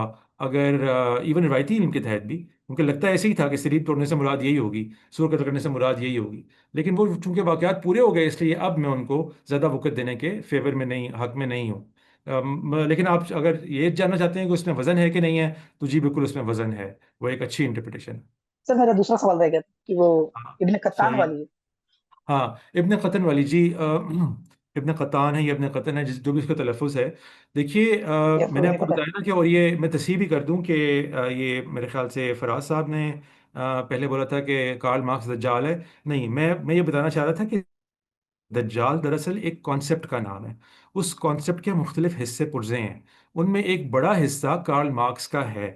وہ خود دجال نہیں ہے، لیکن اس کانسیپٹ کو سمجھاتے ہوئے علامات میں آئیڈینٹیفیکیشن ایسی بتائی جاتی ہیں جو ان سب چیزوں کو لنک کر دے. کارل مارکس، لینن، اسٹالن، بعد کے 38 سال کمیونزم کی تمام جو رشات فکر تھیں، جو اس کے اندر کفریہ معاملات تھے، جو اس میں لوگوں کی کو اچھی باتیں بتا کر گمراہ کرنے کا سارا سسٹم تھا، یہ سب باتوں کو اللہ تعالیٰ دیکھیں علامتوں کے اندر کیسے کور کر لیتے ہیں. میں یہ سمجھانا چاہ رہا تھا. ابن قطن کی مثال کارل مارکس کا حلیہ سمجھانے کے لیے دی گئی، اس لیے نہیں کہ وہ دجال ہے. وہ دجال کے عناصر میں سے ایک عنصر ہے. اس کے بالوں سے اور اس کی شبیہ سے یہ واقعات سارے کے سارے نبی ان کو رویا میں دکھائے گئے. میں اپنے دوسرے ویڈیوز میں یہ بات بتا چکا ہوں کہ یہ تمام روایات جو دجال اور مسیح کے متعلق ہیں سب رویا میں دکھائی جاتی ہیں. رویا میں ایک شخصیت جو شبیہ اس کی دکھائی گئی ہوگی وہ یقیناً کارل مارکس کی طرح کی ہوگی. اسی سے ملتے جلتے کسی شخص کی طرف نبی صلی اللہ علیہ وسلم نے اشارہ کر کے فرمایا ہوگا کہ اس کی شکل فلاں شخص سے ملتی ہے، اس کے بال اس طرح کے ہوں گے، اس کا قد کاٹ اس طرح کا ہوگا. لیکن بائبل کے دوسرے علامات کی طرح اس کے چہرے پہ کچھ نشانیاں ہیں، ایک آنکھ ہے، اس کے ماتھے پہ کچھ لکھا ہوا ہے، یہ کچھ اور تفصیلات کی طرف اشارہ کر رہی ہیں. تو یہ علامتی جو اظہار ہوتا ہے نا اللہ تعالیٰ کے ہاں رویا میں، یہ بائبل پڑھنے سے تعلق رکھتی ہے. اسی لیے اس میں جا کے دیکھیے کیسے ایک ہی جانور ہوتا ہے، اس کا سینگ ہوتا ہے، وہ سینگ ٹوٹتا ہے، کچھ اور سینگ بن جاتے ہیں. ایک ہی علاقہ ہوتا ہے بابل کا، اس کو کس کس طریقے سے استعمال کر لیا جاتا ہے. ایک ہی گھڑ سوار ہوتا ہے، اس کو کس کس طریقے سے استعمال کر لیا جاتا ہے. یہ سب چیزیں میرا خیال ہے نبی صلی اللہ علیہ وسلم اپنی ان تمام رویا میں جو ان کو دکھائی گئی انفارمیشن تھیں وہ منوان ہم تک پہنچا رہے تھے. اس کے اندر اس شخص کا بھی رول تھا کارل مارکس کا، اس میں لینن، اسٹالن، پورے کمیونزم کے ویو کا بھی رول تھا. ان سب کو ملا کر ایک ملغوبہ ہمیں ملتا ہے ان روایات میں جن کو اس علامتی طریقے سے انٹرپریٹ کرنے کی ضرورت ہوتی ہے. Thank you sir. سر آپ کے یوٹیوب پہ یہ کہاں لیکچر مل جائے گا؟ آپ کے نام سے ہی چینل ہے یا کوئی دوسرا نام ہے چینل کا جہاں پہ ڈیٹیل میں ہم یہ ویڈیوز دیکھ سکتے ہیں؟ جی آپ aekhan.social لکھیے، آ جائے گا. اے الفا ایکو خان aekhan.social وہ لکھیں گے یوٹیوب پہ تو آ جائے گا. ویسے میرا نام بھی لکھیں گے تو آپ کو مل ہی جانا چاہیے. جی ٹھیک ہے. Thank you sir. تھوڑا ڈیٹیل میں اسٹڈی کرنے کے بعد ہی آپ کی رائے کے اوپر کچھ کہا جا سکتا ہے. ضرور ضرور. اور یہ ابھی کے مجھے لیے بڑے اچھے طریقے سے تھینک یو ویری مچ. مجھے بڑے اچھے طریقے سے معلوم ہے کہ یہ ہضم کرنا کوئی آسان کام نہیں ہے، اور جہاں تک جی میرا ماضی کا علم کہتا ہے یہ امت ہضم کرے گی بھی نہیں. میں اپنی سی ایک کوشش کرنے کا میں نے آغاز کیا ہے، دیکھیں اب آگے کیا بنتا ہے. جی جی جی تھینک یو. اشیا صاحبہ کا کویشچن ہے کہ غامدی صاحب نے کہا تھا اب قیامت کے دن تک مسیح کے ساتھ ادنا رشتہ رکھنے والے اور مسیح کی پیروی کرنے والے ان کے اوپر بالادست رہیں گے، تو سر اس وقت یہود غالب کیوں ہیں مسلمانوں